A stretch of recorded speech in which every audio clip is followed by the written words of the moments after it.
திருக்கைலாய பரம்பரை திருவாவடுதுறை ஆதீனம் ஸ்ரீ குருமகா சன்னிதானங்களுடைய பொன்னார் திருவடி கமலங்களுக்கும் சைவத்தின் குலதெய்வமாய் விளங்குகின்ற மாதவ சிவஞான சுவாமிகளுடைய திருவடிகளுக்கும் என்னை நெறியிலே ஈடுபடுத்தி ஆண்டருளுகின்ற குருநாதர் தங்கோல் சுவாமிகளுடைய திருவடிகளுக்கும் மனமொழி மெய் ஆகிய முக்கர்ண வணக்கங்களை மிக பணிவோடு தெரிவித்து நம்முடைய காஞ்சி மடத்தினுடைய பீடாதிபதியாக விளங்குகின்ற ஸ்ரீ சங்கர விஜயேந்திர சரஸ்வதி சங்கராச்சாரிய சுவாமிகளுடைய திருவடி கமலங்களுக்கும் ஸ்ரீ சத்திய சந்திரசேகரேந்திர சரஸ்வதி சங்கராச்சாரிய சுவாமிகளுடைய திருவடிகளுக்கும் மனமொழிமையாகிய முக்கர்ண வணக்கங்களை மிக பணிவோடு தெரிவித்து நம்முடைய சங்கரா கல்லூரியினுடைய முதல்வர் ஐயா அவர்களுடைய திருவடிகளுக்கும் தமிழ்துறை தலைவர் ஐயாவுடைய திருவடிகளுக்கும் ஒருங்கிணைக்கின்ற பேராசிரியர்கள் நம்முடைய தேசிகாமணி ஐயா அவர்கள், கிருஷ்ணமூர்த்தி ஐயா அவர்கள் மற்றும் கலந்து சிறப்பிக்கின்ற அடியார் பெருமக்கள், மாணவர்கள் எல்லோருக்கும் என்னுடைய அன்பான பணிவான வணக்கங்களை தெரிவித்து மகிழ்கின்றேன்.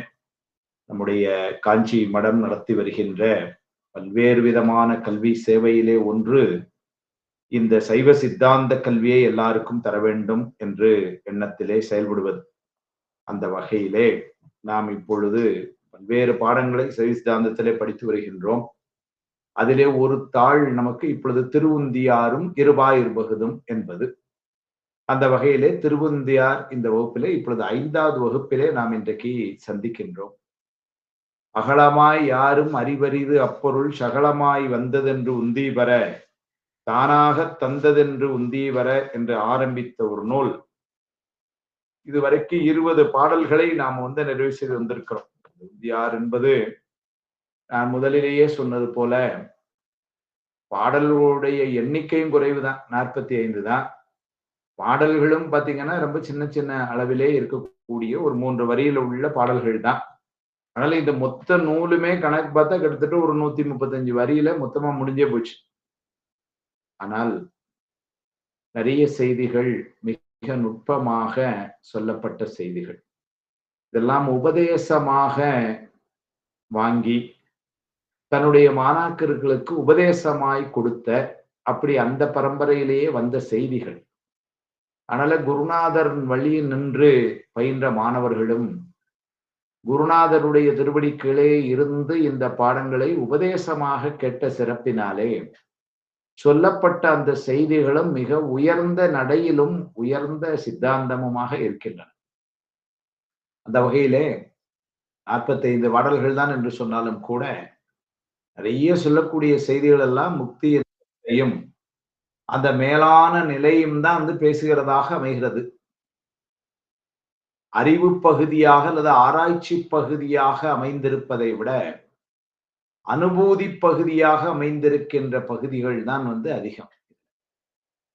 அப்போ ஒரு வகையில் எப்படி தோணுதுன்னா, சாத்திர நூல்களிலேயே முதலாக வந்த நூல் இது என்றும் சொன்னாலும் கூட இந்த நூலை பயிலும் முன்னர் நாம சில சாத்திர நூல்களை எல்லாம் பயின்றிருக்க வேண்டும் என்பது ஒரு இன்றியமையாத தேவையாக அமைகிறது.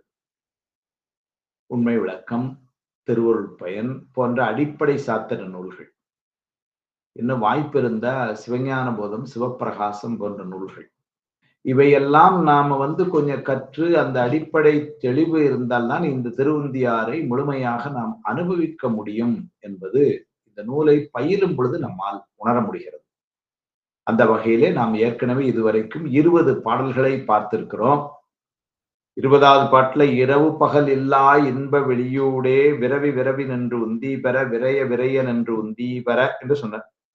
அதனால இரவு பகல் இல்லா இன்ப வெளியூடு, அதுதான் முக்தி இன்பம் என்று சொன்னோம். இரவு என்பது கேவலம்,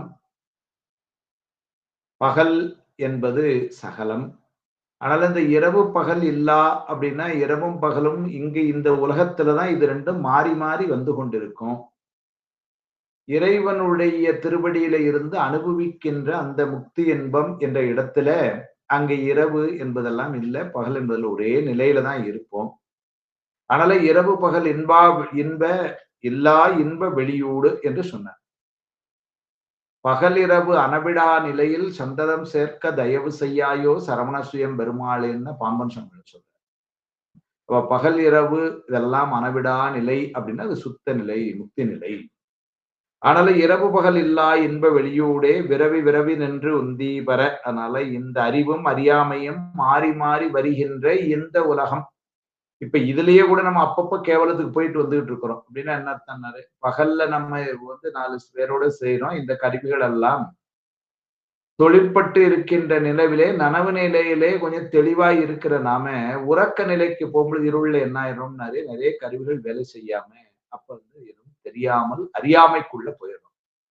அப்ப பகல்ல இருக்கிற பொழுது ஒரு அறிவு பொழுது, இரவு இருக்கிற பொழுது ஒரு அறியாமை பொழுதுன்னு இது கொண்டா அறிவும் அறியாமையும், அறிவும் அறியாமையும் என்று மாறி மாறி இருக்கிற இந்த நிலையிலிருந்து விடுபட்டு, இன்பமே வடிவாக என்றென்றும் விளங்கும் இறைவனுடைய திருவருள் வெளியிலே அதிலே முழுமையாக நம்ம ஈடுபட்டு பிரிப்பின்றி கலந்து விட்டோம் என்று சொன்னால் அங்க அந்த பேரின்பத்தை நாம் அனுபவிப்போம்.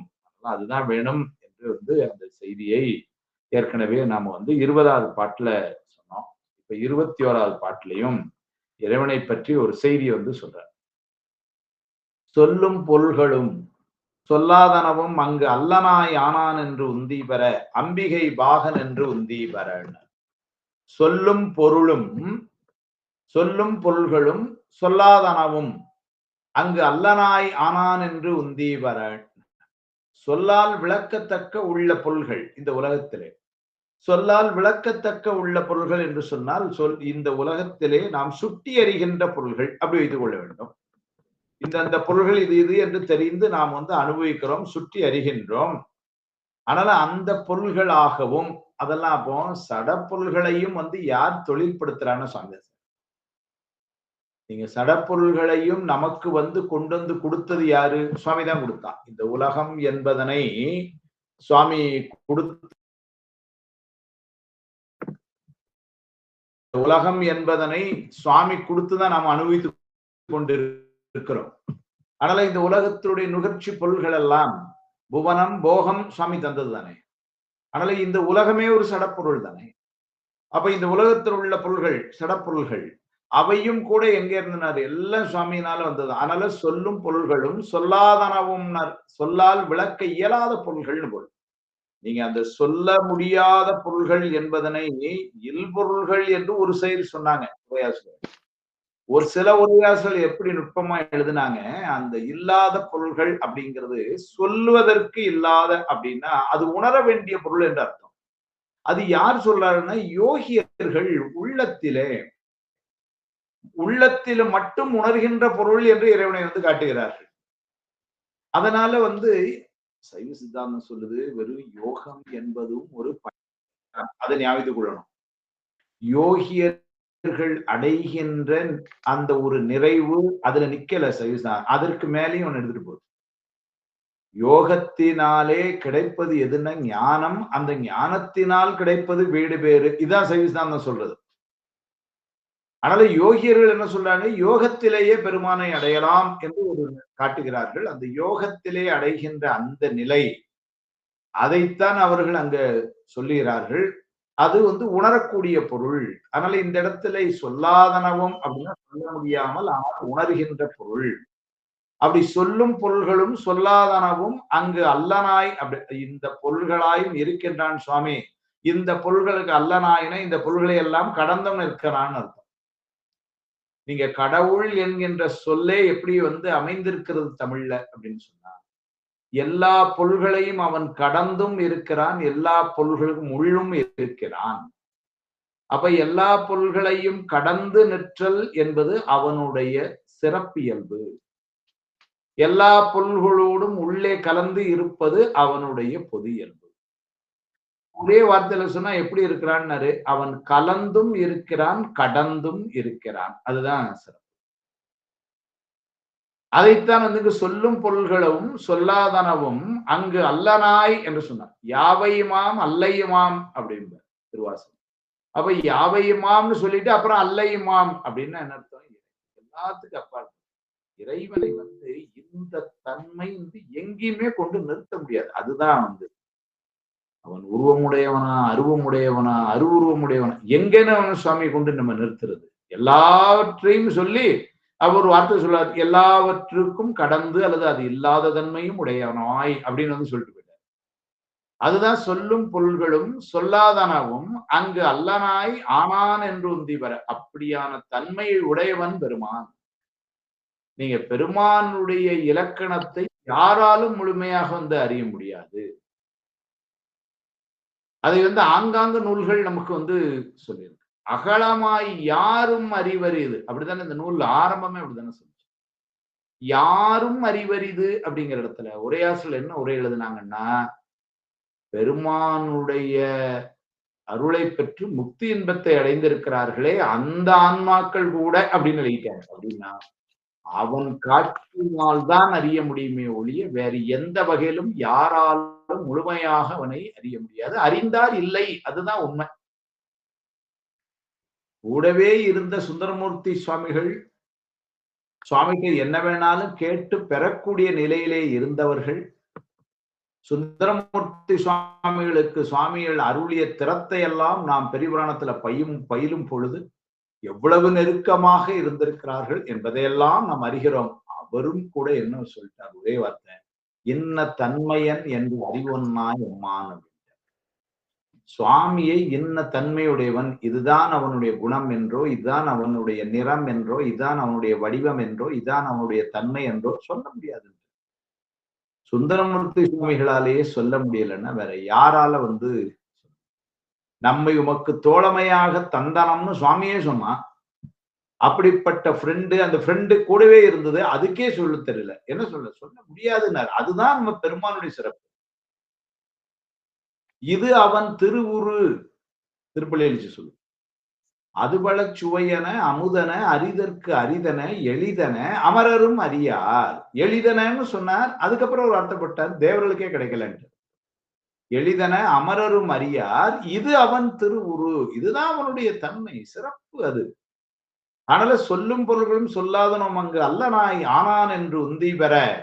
சரி, அப்ப யாராலையும் அறிய முடியாது அப்படின்னு சொன்னா, சரி சார், அந்த பொருளை பற்றி பேசி ஒன்னும் இதுல விட்டுருங்க. ஏன்னா நமக்கு கிடைக்காத பொருள், அது ரொம்ப உயர்ந்த பொருள் அப்படின்னு இப்ப அதை பற்றி பேசுறதுக்கு என்ன இருக்கு? ஒண்ணு இல்ல. அடுத்த வார்த்தை கூடாது, அம்பிகை பாகன் என்று உந்தி பெற. அதுதான் அம்பிகை பாகனாக அவன் இருக்கிறான்னு அங்க என்ன அர்த்தம் அப்படின்னாரு, அவன் உயிர்களின் மீது கொண்ட கருணையினால் இறங்கி அருள் செய்யும் தன்மை உடையவன். அதுதான் சிறப்பு.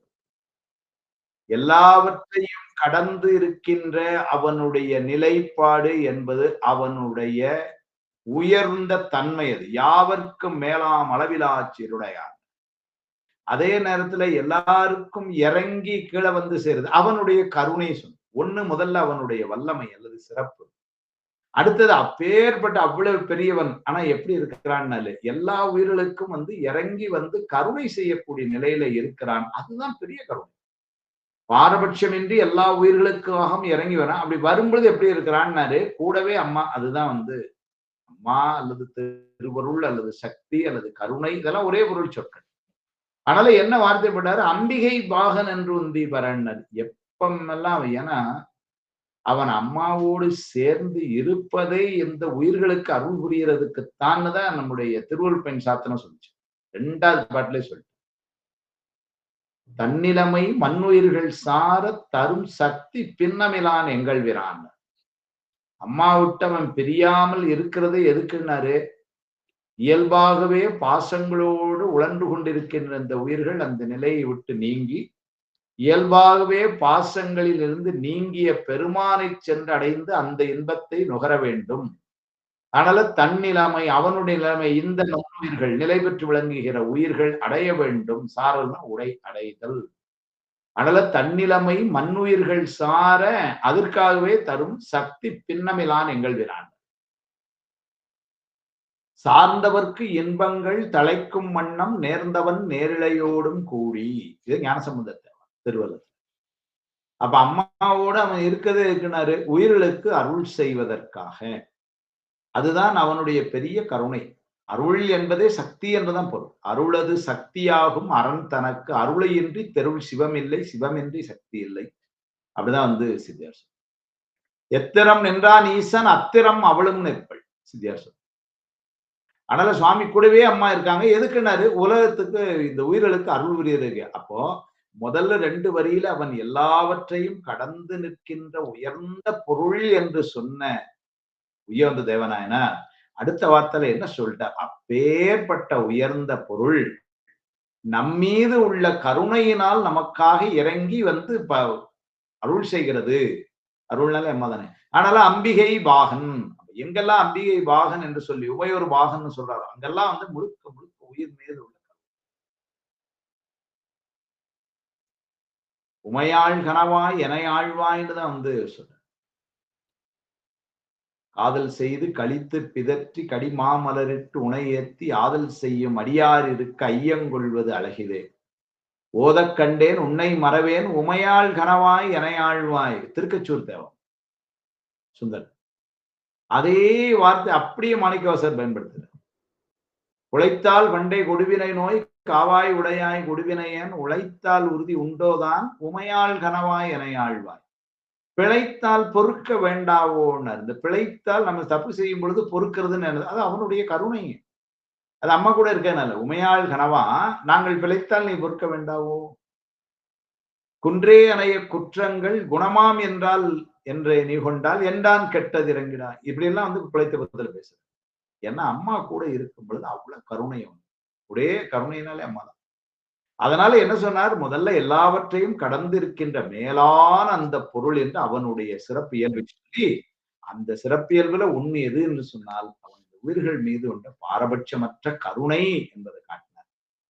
அதுதான் அது 2வது வரியில சொல்லும் பொருள்களும் சொல்லாதனவும் அங்கு அல்லனாய் ஆனான் என்று உந்தி பெற.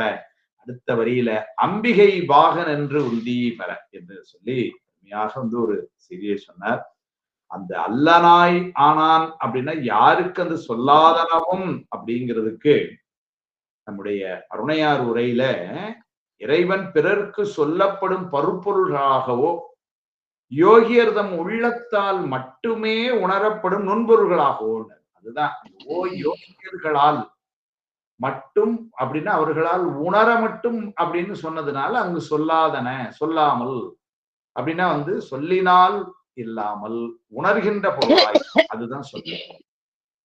அதனால அவ்வாறு வந்து உள்ளத்தால் மட்டுமே உணரப்படும் நுண்பொருள்களாகவே மட்டுமே விளங்குபவன் அல்லன். அப்படிப்பட்ட பொருள் அல்ல அது. அனைத்து பொருள்களாகவும் நிறைந்து நிற்பவன் ஆயினும் உயிர்கள் மீது உள்ள கருணையினால் உமையொரு குரணாய் நின்று ஆட்கொள்வன். அதுதான் வந்து உரை, அருணையாருடைய உரை. சொல்லிட்டு என்ன சொல்றாரு பாருங்க, நிராதார யோகிகளுக்கு மட்டுமின்றி அப்படின்னா ரொம்ப உயர்ந்த நிலையில அன்னைக்கே நம்ம சொன்னோம், நிராதாரம் அல்லது மீதானம் அப்படின்னா ரொம்ப உயர்ந்த நிலை. நிராதார யோகியருக்கு மட்டுமின்றி ஆதார யோகியர் கொஞ்சம் ஒருபடி கீழே 6 ஆதாரங்களையும் வச்சு படிப்படியா மேல போறோம். இன்னும் கொஞ்சம் கீழே கிரியையாளர், அதுக்கும் கீழே சரியையாளர் ஆகிய பிறர்க்கும் அவரவர்க்கு ஏற்ற வகையில் அவனது அருள் கிட்டும். அதுதான் அவருடைய விளக்கம். அப்ப எல்லாருக்கும் சாமி அருள். அம்பிகை பாகன் அப்படின்னு சொல்லிட்டதுனால எல்லா உயிர்களுக்கும் எந்தெந்த பக்குவ நிலையில உயிர்கள் இருந்தாலும் அந்தந்த பக்குவத்தில இருக்கக்கூடிய உயிர்களுக்கும் அருள் புரிகின்ற அவனுடைய கருணை திறம். அதுதான் அம்பிகை பாகன் என்று உந்தி வர என்று சொன்னார். அடுத்த பாட்டுல 22வது பாட்டுல காற்றினை மாற்றி கருத்தை கருத்தினுள் ஆற்றுவது ஆற்றல் என்று உந்தி பெற அல்லாதது அல்ல என்று உந்தி பெற. காற்றினை மாற்றி கருத்தை கருத்தினுள் ஆற்றுவது அப்படின்னு. காற்றினை மாற்றின யோக நிலையில மூச்சு காற்றினை அடக்கி ஒருமுகப்படுத்தி உயிருக்கு உயிராக விளங்குகின்ற பெருமானை மன ஒருமைப்பாட்டோடு வந்து வழிபாடு செய்தல். அதுதான் காற்றினை மாற்றி கருத்தை கருத்தினுள் ஆற்றுவது. அதுதான் பெரிய ஆற்றல், தலை சிறந்த ஆற்றல். அதுதான் இன்னைக்கு உலகத்துல எவ்வளவோ ஆற்றல்கள் ஒவ்வொருத்தருக்கும் ஒண்ணுன்னு சொல்லிட்டு இருக்கிறோம். இதெல்லாம் மனப்பாடம் வைத்திருக்கார் சார் இவருடைய ஆற்றல்ங்கிறோம். இதையெல்லாம் இவ்வாறு செய்யக்கூடிய ஒரு சக்தி அவருக்கு இருக்கிறதுன்னு சொல்றோம். இப்படி ஆற்றல் ஒவ்வொருத்தருக்கும் ஒவ்வொரு இருக்கிறது சொல்றோம். உலகத்திலேயே பெரிய ஆற்றல் எதுன்னு 5 நிமிஷம் கண்ணை மூடி வேற நினைப்பு இல்லாம சாமி கும்பிட தெரிஞ்சா அதை விட பெரிய ஆற்றல் இருக்க முடியாது. ஏன்னா எதை கட்டுப்படுத்தினாலும் சரி இந்த மனதை கட்டுப்படுத்துறது கடினம். ஆனால் அது என்ன சொன்னார் பாருங்க, மன ஒருமைப்பாட்டுடன் வழிபட்டு. அப்புறம் சாமி சொல்றாரு, ஒன்றி இருந்து நினைவுங்கள் உந்தமக்கு உணவில்லை, ஒருமையுடன் எனது திரு மலரடி நினைக்கின்ற உத்தமர்தம் உறவு வேண்டும்ங்கிறார் வள்ளலார். ஏன்னா ரொம்ப கடினமான நிலை அதுதான். அந்த நிலை கைவர பெருமானால் அதுதான் பெரிய ஆற்றல்ங்கிறார். அதுவே ஆற்றல். அதான் சொல்றார். ஆனால இதுதான் ஆற்றல்களுக்கெல்லாம் திரை சிறந்த ஆற்றல். ஏனெனில் புறப்பொருள்களை நோக்கி அலைபாய்கின்ற இந்த மனத்தை இறைவன்பால் செலுத்துவது இந்த ஆற்றல். அதுதான் அதை செய்ய தெரிஞ்சா போதும். இதுவல்லாத பிற யாவும் எதுவுமே இதைவிட பெரிய ஆற்றல் என்பது இல்லை. ஏன்னா இந்த மூச்சு காற்றுக்கும் இந்த மனசுக்கும் உள்ள ஒரு தொடர்பை அங்க தெரிந்து கொள்ளும். மூச்சு காற்று என்பது இடைவிடாது இயங்கிக் கொண்டிருப்பது. மனம் என்பது இடைவிடாது பற்றி கொண்டிருப்பது. மூச்சு காற்றை இயக்குவதற்கு நாம ஒண்ணும் தனியா செய்யல. மனதையும் நாம ஒண்ணும் சரியா செய்யல. இந்த 21,600 முறை ஒரு நாளைக்கு மூச்சு விடுகிறோம் என்று அருளாளர்கள் சொல்கிறார்கள். இன்றைய மருத்துவ உலகமும் அதை ஒத்துக்கொள்கிறார்கள். ஆனா இப்ப மணி 3:30 ஆச்சு. இப்ப காலையில எந்திரிச்சு இது வரைக்கும் எவ்வளவு தடவை விட்டுருக்கிறீங்க? 21,600 எவ்வளவு முடிஞ்சிருக்குது? இன்னும் மிச்சம் எவ்வளவு இருக்கு? நாளை காலையில விட வேண்டியதுன்னு கேட்டா யாருக்கு சொல்ல தெரியும்? அதனால நமக்கு அது தானாக இயங்கிக் கொண்டிருக்கிறதை ஒழிய இதுவரைக்கும் எவ்வளவு மூச்சு விட்டுருக்கிறோம் அல்லது இன்னும் எவ்வளவு விடணும் இன்னைக்கு, இதெல்லாம் நம்ம கையிலேயே இல்லை, நம்ம கருத்திலேயே இல்லை. இதே போலதான் இந்த மனசும்.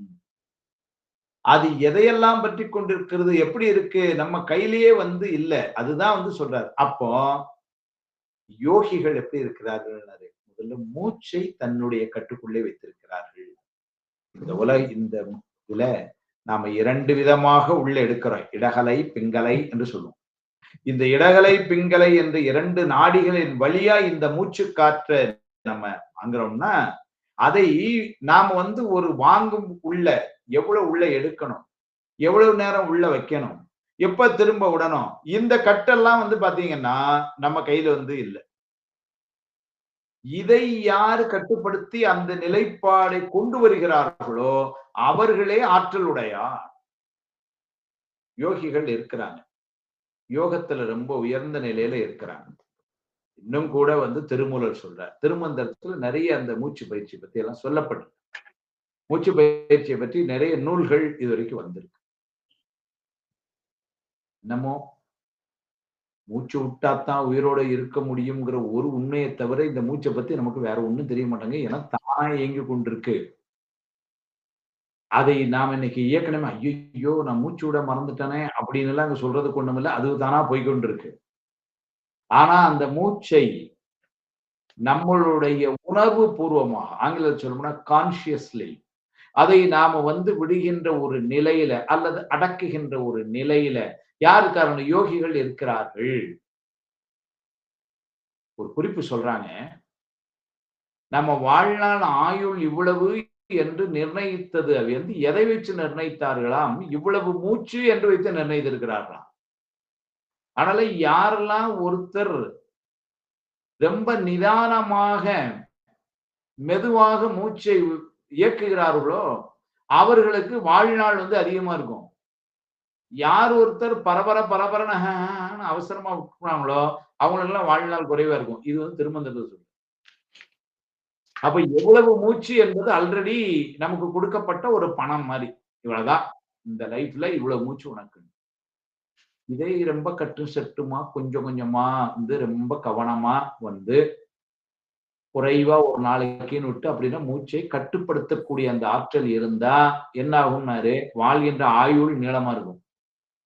அதே நேரத்துல தாறுமாறா நிறைய செலவழிச்சோம்னா இருக்குது சீக்கிரம் காலியாயிடும். அப்படின்னா என்ன அர்த்தம்? மூச்சை நிறைய ஒரே நாள்ல ரொம்ப அதிகமா விட்டோம்னா என்ன ஆகும்னாரு, ஆயுள் சீக்கிரமும் முடிஞ்சு போகணும், நம்ம காலியாயிடும்.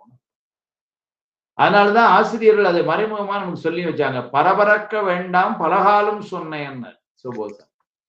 ஏன்னா இந்த பரபரப்பு என்பது எங்கன்னாரு, பரபரப்பா இருக்க என்ன பண்ணாரு, மூச்சு ரொம்ப வேகமா விட்டுட்டு இருக்கும். வேணாங்கிறாரு, பரபரக்க வேண்டாம். பப்பர வீற்றிருந்து உணரும் நின் அடியாருங்கிறார். அப்படின்னா ஒரு பரபரப்பு இல்லாமல் வழிபாடு செய்கின்ற, வழிபாடு மட்டும் இல்ல எந்த செயலையும் பதறிய காரியம் சிதறும். அப்ப பதறாம உன்னை செய்யணும் அப்படின்னா என்ன அர்த்தம்னாரு, மூச்சு முதல்ல ஒரு கட்டுல நிற்கும். அதைத்தான் இங்க முதல்ல எடுத்தோடனே ஆரம்பிச்சார். காற்றினை மாற்றி கருத்தை கருத்தினுள் ஆற்றுவது ஆற்றல் என்று உந்தி வர, அல்லாதது அல்ல என்று உந்தி வரனர். அல்லாதது அல்லன்னா இதுதான் ஆற்றல், வேற எதுவும் ஆற்றல் இதுக்கு நிகர ஆற்றல் சொல்ல முடியாதுன்னு அர்த்தம். இதுல ஒரு பாடபேதம் வேற. ரொம்ப குறிப்பிட்ட சில பதிப்புகள் அப்படி அமைந்திருக்கும். அல்லாதது அல்லல் என்று உந்தி வர என்று ஒரு பாடம். அடியா அல்லாதது அல்லல் அப்படின்னா இதுவல்லாத பிற ஆற்றல்கள் எல்லாம் துன்பத்திற்கே காரணம் என்று ஒரு பொருள். இந்த ஆற்றல் தான் நிறைவான இன்பமாகிய முக்தி இன்பத்துக்கு எடுத்துட்டு போகும். ஏனைய ஆற்றல் எல்லாம் துன்பத்திற்குத்தான் அல்லது இந்த உலகியல் இதுலதான் நிற்கும். அதனால அல்லாதது ஆற்றல் என்று உந்தி வர என்றும் சில பதிப்புகள். அதனால பொதுவா காற்றினை மாற்றி கருத்தினை கருத்தினுள் ஆற்றுவது ஆற்றல் என்று உந்தி வர, அல்லாதது அல்ல என்று உந்தி வர என்று சொன்னார். அதனால இந்த வெளிவந்து இயங்கும் மூச்சு காற்றினை அப்படி அடக்கி அல்லது அதுவும் எப்ப முடியும்? ஒரே ஆசிரியர் எழுதினாங்க குரு அருளால்னு போட்டாங்க. அதுக்கும் குருநாதனுடைய குரு அருள். குரு அருளால் அடக்கி ஒன்றி இருந்து நினையன் அப்படி செஞ்சா மன ஒற்றுமை ஏற்படும். அதுதான் இந்த பெரிய ஆற்றல். அதனால இந்த ஆற்றலாலே அது ஏன் ரொம்ப பெரிய ஆற்றல் சொல்ல, அந்த ஆற்றலாலே இறைவனை அடைந்து மகிழ இயலும். அதனால இதுவல்லாத பிற நெறிகள் அறிதற்கு இயலாது என்று ஒரு குறை எழுப்பிட்டாங்க. அதனால இதற்கு இந்த யோகத்துல சிறந்து விளங்குனா இதனால இறைவனை அடைய முடியும்னா என்ன அர்த்தம்னா, ஞானத்திற்கு போய் ஞானத்தால் சாமி அடைய முடியும். அதுதான் கருத்து. ஆனா அந்த ஞானத்திற்கு எடுத்துட்டு போறதுக்கு இது உதவியும். மேற்சரியகிரியா யோகம் செய்துள்ளி நன்னறியாகிய ஞானத்தை காட்டி அல்லது மோட்சத்தை கொடாகலான். இதான் மெய்கண்டர் எழுதுறது. அதனால சரியகிரிய யோகம் எல்லாம் நல்ல சிறப்பா செஞ்சோம்னா எங்க எடுத்துட்டு போகும்னாரு, ஞானத்துக்கு எடுத்துட்டு. ஞானம்தான் வீடு பேர். அந்த ஞானம் தான் அவ்வளவு உயர்வு. அதனாலதான் அப்பர் சாமி கூட ஞானத்தை சொல்லும் பொழுது சரியகிரிய யோகத்துக்கெல்லாம் வெளியே சொல்லிட்டே வந்தவர். ஞானத்தை சொல்லும் பொழுது என்ன சொல்லிட்டார் பாருங்க, ஞானத்தால் தொழுவார் சில ஞானிகள், ஞானத்தால் தொழுவேன் உன்னை நான் அல்லேங்கிற. ஞானத்தால் தொழுவார் தொழக்கண்டு ஞானத்தாய் உன்னை நானும் தொழுவனேங்கிற. அப்ப ஞானத்தால் உன்னை நான் தொழுவேன் அல்லேன் அப்படின்னு அப்பர் சாமிகளே சொல்றாருன்னா இதெல்லாம் என்ன அர்த்தம்னா அவ்வளவு உயர்வான அந்த ஒரு நிலையில வச்சு நமக்காக காட்டினது. அந்த நிலையை அப்போ யோகத்தால் அங்க போனோம். அந்த யோகத்துக்குத்தான் காற்றினை மாற்றி கருத்தை கருத்தினுள் ஆற்றுவது ஆற்றல் என்று உந்தி வர, அல்லாதது அல்ல என்று உந்தி வர என்று சொன்னார். 23வது பாட்டுல ஞானம். கள்ளரோடி இல்லமுடையார் கலந்திடில் வெள்ள வெளியாம் என்று உந்தி வர, வீடும் எளிதாம் என்று உந்தி வர. கள்ளரோடு இல்லமுடையார் இருக்கக்கூடிய அன்பர்கள் எல்லாரும் கொஞ்சம் மியூட்ல, நீங்க உங்க ஆடியோவை கொஞ்சம் மியூட்ல வைத்துக் கொள்ளுங்கள், சிரமம் இல்லாம இருக்கும். கள்ளரோடி இல்லம் உடையார் கலந்திடில் வெள்ள வெளியாம் என்று உந்தி பெற, வீடும் எளிதாம் என்று உந்தி வர. கள்ளர் இந்த இடத்துல இறைவனை சொல்ற. இறைவனை போய் கள்ளன்னு சொல்லலாமான்னாரு. தேவாரம் முதல் பாட்டே இப்படிதான் சொல்லுச்சு. என் உள்ளம் கவர் கள்ளன்னு தான் சொல்லுச்சு. அதனால அங்க கள்ளர் அப்படின்னா அது யார சொல்லுதுன்னா சுவாமியைத்தான் கள்ளன் அப்படின்னு சொல்லு. அப்ப என்ன மாதிரியான கள்ளன்? இதை 2 உரையாசிரியர் 2 விதம் அருமையா சிசுமணியனாச்சி உரையில சொல்ற, மலத்தினாலே பிணிக்கப்பட்டிருக்கிற இந்த உயிர்கள் எல்லாம் இறைவன் காண்பதற்கு அரிதாக நிற்பான், கிடைக்க மாட்டான். அதான் கள்ளன் அர்த்தம். இங்கதான் இருக்கிறான். கள்ளன் எப்படி கண் முன்னாடி வருவான்? வரமாட்டான். அது மாதிரி என்ன, மலத்தினாலே பிணிக்கப்பட்டிருக்க நமக்கு அவன் இருந்து அருள் செய்யறான், அவனுக்கு கண்ணு தெரியாது. உடம்பு என்னும் வீட்டிலே குடியிருக்கும் உயிர்கள், இல்லமுடையார், இல்லம்னா இந்த இடத்துல உடம்பு. இந்த உடம்பு என்கின்ற என புக்கில் அமைந்தின்று கொள்ளோ உடம்பினல் துச்சில் இருந்த உயிருக்கு. ஆனால் இது ஒரு வாடகை வீடு மாதிரி இந்த உயிருக்கு. ஒரு நாள் காலி பண்ணணும், அது வேற நிலையில்லாத வீடு. ஆனா நாம சார்ந்து இருக்கிறது, உயிர் சார்ந்து இருக்கிறது எங்கன்னா, தங்கி இருக்கிறது எங்கன்னா இந்த உடம்புல. அதனால இல்லமுடையார்னா உடம்பு என்னும் வீட்டிலே குடியிருக்கக்கூடிய இந்த உயிர்கள் இறைவனோடு கலந்து விட்டால் என்ன ஆகும்னாரு, அவ்வீட்டிலே குவிந்து கிடக்கக்கூடிய, நம்ம வீட்டுல எல்லாம் என்ன இருக்குன்னாரு, வினைங்கிற சொத்து தான் நிறைய இருக்கு. அந்த சொத்து எல்லாம் கொள்ளை போய்விடும், அவன் கொள்ளையடிச்சான். இப்ப நீங்க உலகத்து திருடனுக்கும் இந்த கள்ளன் இவனுக்கும் உள்ள வித்தியாசத்தை பார்க்கணும். உலகத்துல இருக்கிற திருடன் என்ன பண்ணுவான்னா, நமக்கு வேண்டிய பொருள்களை எல்லாம் அவன் அபகரித்துட்டு போயிடுவான். இந்த கள்ளன் என்ன பண்றாருன்னா, நமக்கு வேண்டாத பொருள்களை அபகரித்துட்டு போறார். அப்ப உலகத்துல உள்ள கள்ளன் வந்துட்டு போனார்னா நமக்கு வருத்தம். இந்த கள்ளர் வந்துட்டு போனா மகிழ்ச்சி. அதனாலதான் சொல்லும் பொழுது கூட அது கூட சுந்தரமூர்த்தி ஐயா ரொம்ப அருமையா எழுதுவாரு. கள்ளன்னு சொல்லாம கள்ளர்ன்னு போட்டாரு. பண்மையில வச்சு சொன்னது ஏன்னாரு, அந்த அவருடைய சிறப்புக்கு. இல்லன்னா சொல்லுவீங்களா, சார் கள்ளர் வந்தாருன்னு எங்க வீட்டுக்கு நான் பேசுவோம். சார் உள்ள கள்ளன் வந்துட்டான் சார் நைட்டு. அப்படிதானே சொல்லுவோம். ஆனா இவரை சொல்லும் பொழுது அப்படி சொல்லல. கள்ளர் கள்ளரோடு அப்படிதான் சொன்னார். அதனால வந்து என்ன சொன்னாரு, அதன் பின்னர் இந்த வினை என்பது சரக்கு அவன் எடுத்துட்டு போயிட்டான்னு வச்சுக்கோங்க. இந்த பிறவிக்கு நம்ம வருவதற்கு காரணமா இருப்பதே இந்த வினைதான். அப்ப இந்த வினை நீங்கியாச்சு அப்படின்னா அதுக்கப்புறம் பிறவி இல்ல. அதனால இன்னும் அர்த்தம் சொன்னாரு, இந்த வரம்பற்ற பெரு வெளியிலே இறைவனோடு அடைந்து விடும். அதனால வீடு பேரும் எளிதில் கைகூடும். பிறவியை கொண்டு வருகின்ற வினை என்பது நீங்கி விட்டது என்று சொன்னால் அப்புறம் என்ன பிறவி இல்ல. முந்தை வினை முழுதும் ஓய உரைப்பன் எதைய சிவபுராணத்தை. அப்படி முந்தை வினை முழுதும் ஓய்ந்தா என்ன ஆகும்னாரு, மீட்டிங்கு வந்து வினை பிறவி சாராம். சிவபுராணத்துல ரெண்டையும் சொல்லி முதல்ல வினை, இந்த பிறவி காரணமான வினை நீங்கணும். அதுக்கு வழி சொன்னாரு. சிவபுராணம் பாடுங்கன்ட்டு. சிந்தை மகிழ சிவபுராணம் தன்னை முந்தை வினை முழுதும் ஓய உரைப்பன் யான் சொல்லிட்டார். சரி, இந்த வினையெல்லாம் நீங்கன்னா அப்ப என்ன சார், அதனால என்ன பலன், அதை கொஞ்சம் சொல்லுவீங்களா எங்களுக்கு அப்படின்னு சொன்னா பின்னாடி சொல்றார், மீட்டிங்கு வந்து வினை பிறவி சாராமே. திரும்பவும் இங்க வந்து, ஏன்னா இது வந்துட்டு வந்துட்டு போற உலகம், ஆனால் திரும்பவும் இங்க நம்ம இந்த உலகத்துக்குள்ள வர வேண்டாம். அப்ப இந்த உலகத்துக்குள்ள வர வேண்டாம்னா எங்க இருப்போம்னாரு, அதுக்கு ஒரு உலகம் இருக்கு. அந்த உலகத்துக்கு வாரா உலகம்னு பேரு. போனா திரும்ப வர வேண்டாம். அந்த உலகத்துல போய் அதுக்கு வழிய சாமி காட்டிடுவான்ட்டு. சீலமின்றி நோன்பின்றி செறிவேயின்றி அறிவின்றி தோலின் பாவை கூத்தாட்டாய் சுழன்று விழுந்து கிடப்பேனை மாலும் காட்டி வழிகாட்டி வாரா உலக நெறியேற கோலம் காட்டி ஆண்டானையினர். அந்த வாரா உலகம் அதுதான் அங்க. அதையும் சுவாமி தான் காட்ட கோலம் காட்டினர். கோலம்னா குருநாதராய் வந்து காட்டி, குருநாதர் வரும்போது என்ன செய்யறான், நமக்கு இருக்கிற அறியாமையை நீக்கிறான். நீக்கி என்ன பண்றான் வந்து சாமி அங்க எடுத்துட்டு போறான் சொல்றாரு. அப்ப அந்த வீடும் எளிதாம் அப்படின்னா கள்ளரோடு இல்லமுடையார். அப்ப நம்ம வீட்டுல இருந்து அப்படின்னா இந்த உடம்போடு இருந்து கொண்டு, அப்ப என்ன செய்யணும்னா சுவாமியை நம்ம கூட இருந்து கூட வச்சுக்கொண்டோம்னா அதுதான் இல்லமுடையார் கலந்திடில். கள்ளரோடு கலந்திடில். இல்லமுடையார் கள்ளரோடு கலந்திடில். வெள்ள வெளியாம் அப்படின்னா வரம்பற்ற பெரு வெளி, அது சுவாமியினுடைய இடம். யாவும் இருக்கின்ற வியாபகம். அதனால அங்க அவங்க கூட போறதுக்கு வாய்ப்பு கிடைச்சிட்டதுனால வீடும் எளிதாம்.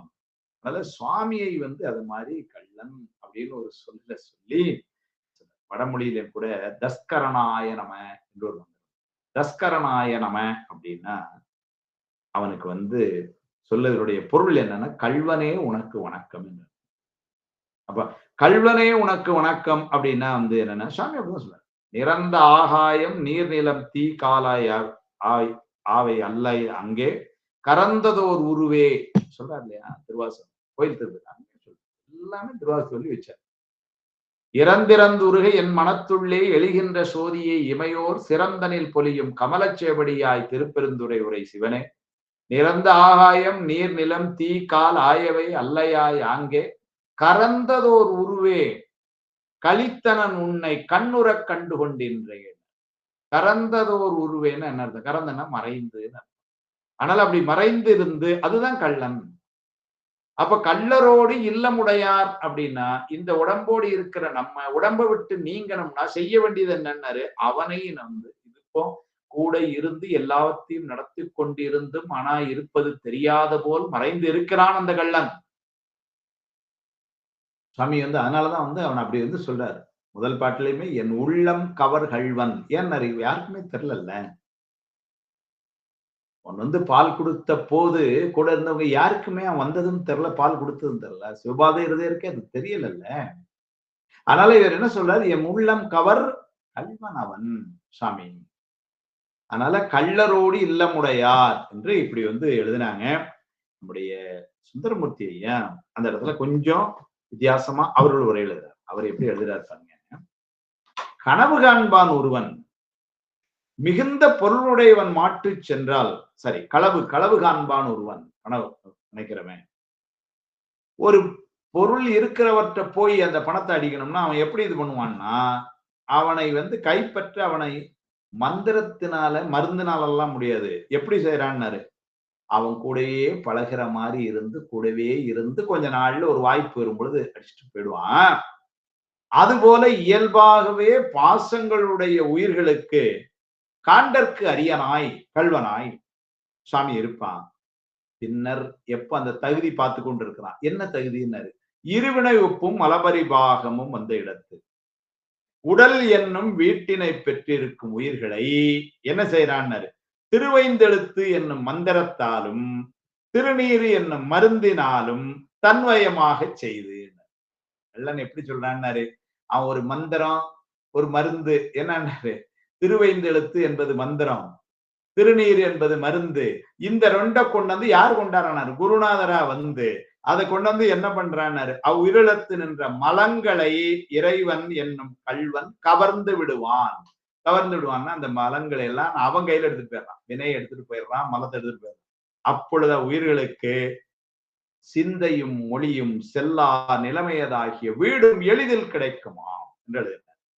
அதனால உயிர்களுக்கு இருவினை ஒப்பு வரும் வரையிலும் இறைவன் மறைந்து நின்று அருள் செய்தலின் அவ்விறைவனை கள்ளர் என்றார். கள்ளர்னு போட்ட ஒரு சொல்லுக்கே சுந்தரமூர்த்தி ஐயா ஒரு விளக்கம் கொடுக்கிறார். உயிர்களுக்கு இருவினை ஒப்பு வரும் காலம் வரையினும் இறைவனை மறைந்தென்று அருள் செய்யன், இதான அவனுடைய மறைத்தல். இந்த மலத்தை எல்லாம் செயல்படுத்தி செயல்படதான் அதனுடைய ஆற்றல் குறையும். அதனால செயல்படுத்தி இந்த வினைகளை எல்லாம் நாம் அனுபவிக்குமாறு செய்து இந்த அனுபவங்கள் எல்லாம் நமக்கு கிடைத்து நம்முடைய பக்குவம் முன்னேறும் வரைக்கும் சாமி எப்படி இருக்கிறான்னாரு, தன்னை மறைத்து இருக்கிறான். அதான மறைத்தல். அப்ப ஒருவன் தன்னை மறைத்து கொண்டு ஒரு செயல் செய்யறான், அவன் கள்ளன். அதான் சொல்றார், உயிர்களுக்கு இருவினை ஒப்பு வரும் வரையிலும் இறைவன் மறைந்து நின்று அருள் செய்தலின் அவ்விறைவனை கள்ளர் என்றார். இறைவனை கள்ளன் என்னாது கள்ளர் என்ற தொழிலின் அருமையும் பெருமையும் குறிக்கவேமா. அவனுடைய தொழில் அது பெருமைக்குரியது. இந்த உலகத்துல உள்ள தொழில், திருட்டு தொழில் பெருமைக்குரியது இல்லை. ஆனா அவன் செய்யப்படுவது பெருமை. ஏன்னாரு, உலகத்து கள்வர் தன் நலத்திற்காக பிறர் பொருளை கவர்வர், இறைவனோ உயிர்களின் நலனுக்காக இந்நிலையை மேற்கொள்ளினார். உலகத்துல இருக்கிற கள்ளன் அவன் என்ன சொன்னாரு, தனக்கு லாபம் சம்பாதி தனக்கு ஒரு நன்மை கிடைக்கிறதுக்காக செய்யறது அது. ஆனா இறைவன் யாருக்கு செய்யறான்னாரு, யார்கிட்ட இருந்து திருடுறானோ அவங்களுக்கு நன்மை கிடைப்பதற்காக. உலகத்து கள்வர் தமது இன்றியமையாயின் பொருட்டு பிறருக்கு இன்றியமையாதிருக்கும் பொருள்களை கவர்வர். தமக்கு இன்றியமையாமையன் அப்படின்னாரு, ஒரு வறுமை, நமக்கு ஒரு தேவை, அதுக்காக என்ன பண்றாங்கன்னாரு, யாரையும் வச்சிருக்கிற முக்கியமான பொருள் அவங்களுக்கு இன்றியமையாத ஒரு பொருளா வச்சிருக்கிறத அடிச்சிடுறாங்க, திருடிட்டு வந்துடுறாங்க. இது உலகத்துல. இறைவனோ தனக்கும் உயிர்களுக்கும் வேண்டாத மலங்களில் இருந்தும் நீக்க இந்த தொழிலை செய்கின்றான்.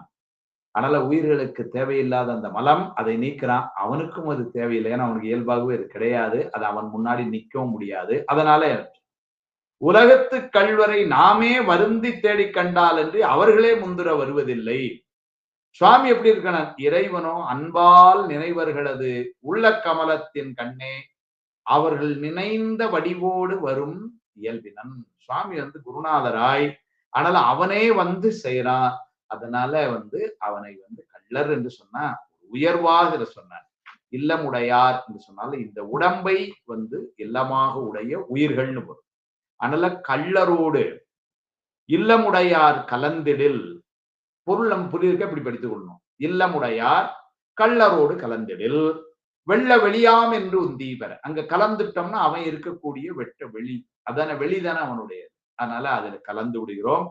அப்ப என்ன நடக்கும்னாரு, வீடும் எளிதாம் என்று உந்தீபர.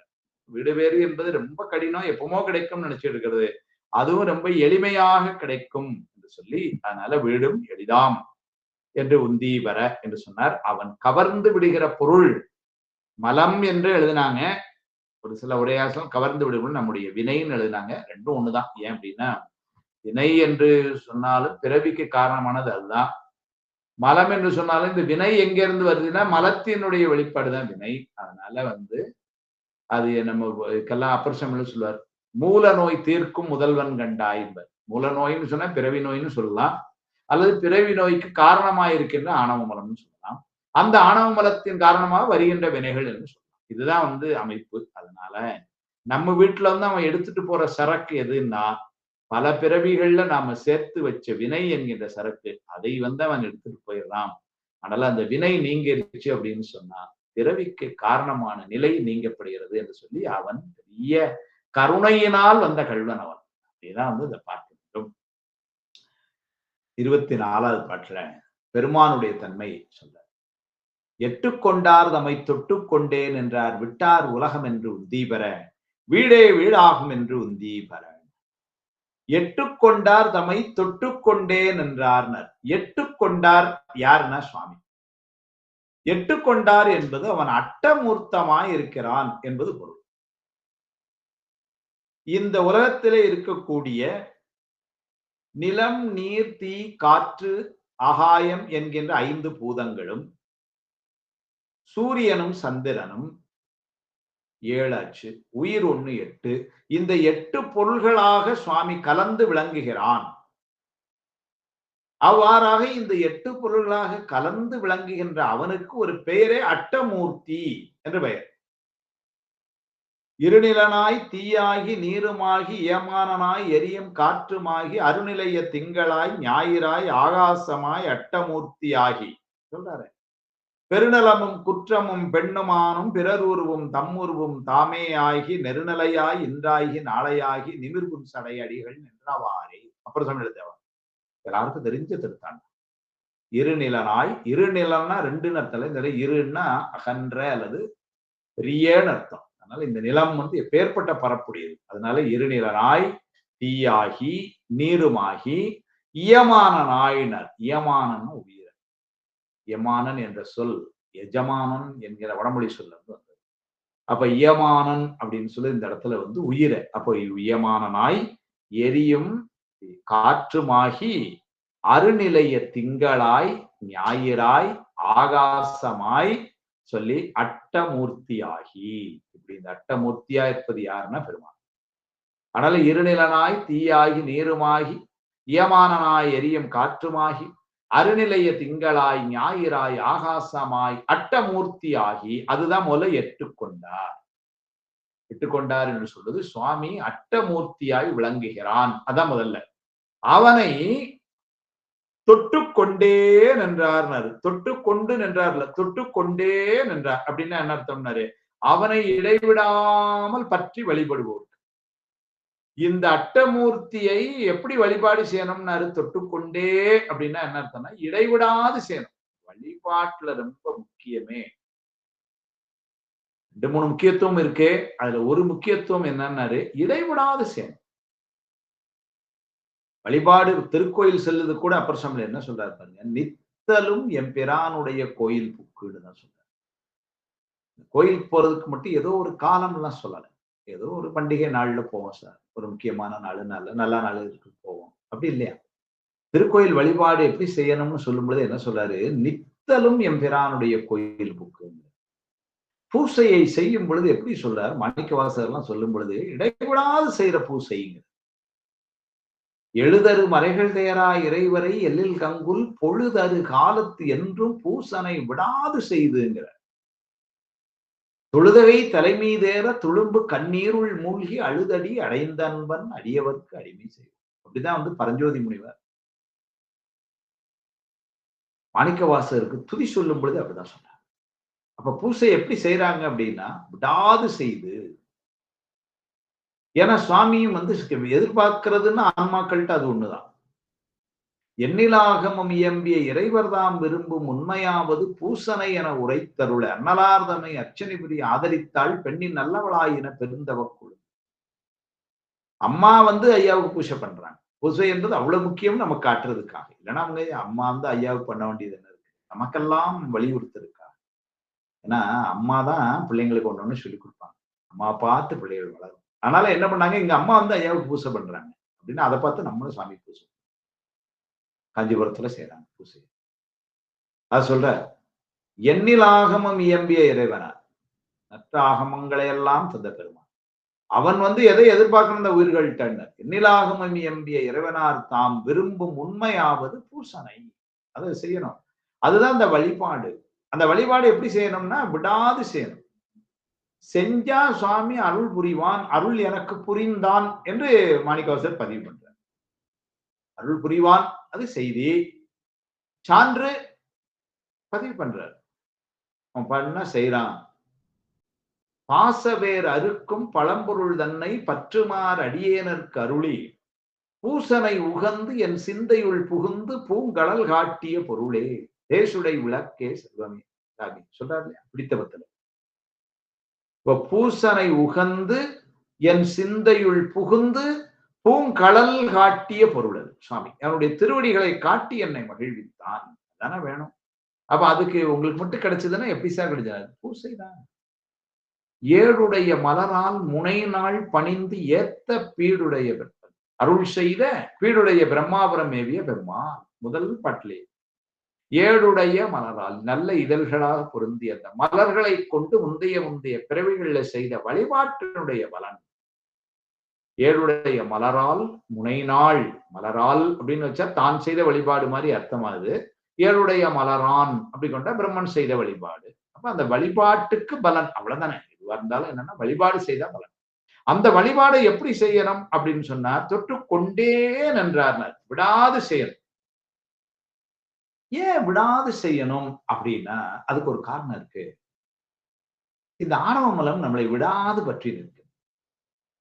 அப்ப இந்த ஆணவ மலத்துல இருந்து நம்ம நீங்கணும் அப்படின்னா என்ன அர்த்தம் அப்படின்னா வழிபாடு ஒண்ணுதான் அதுக்கு வழி.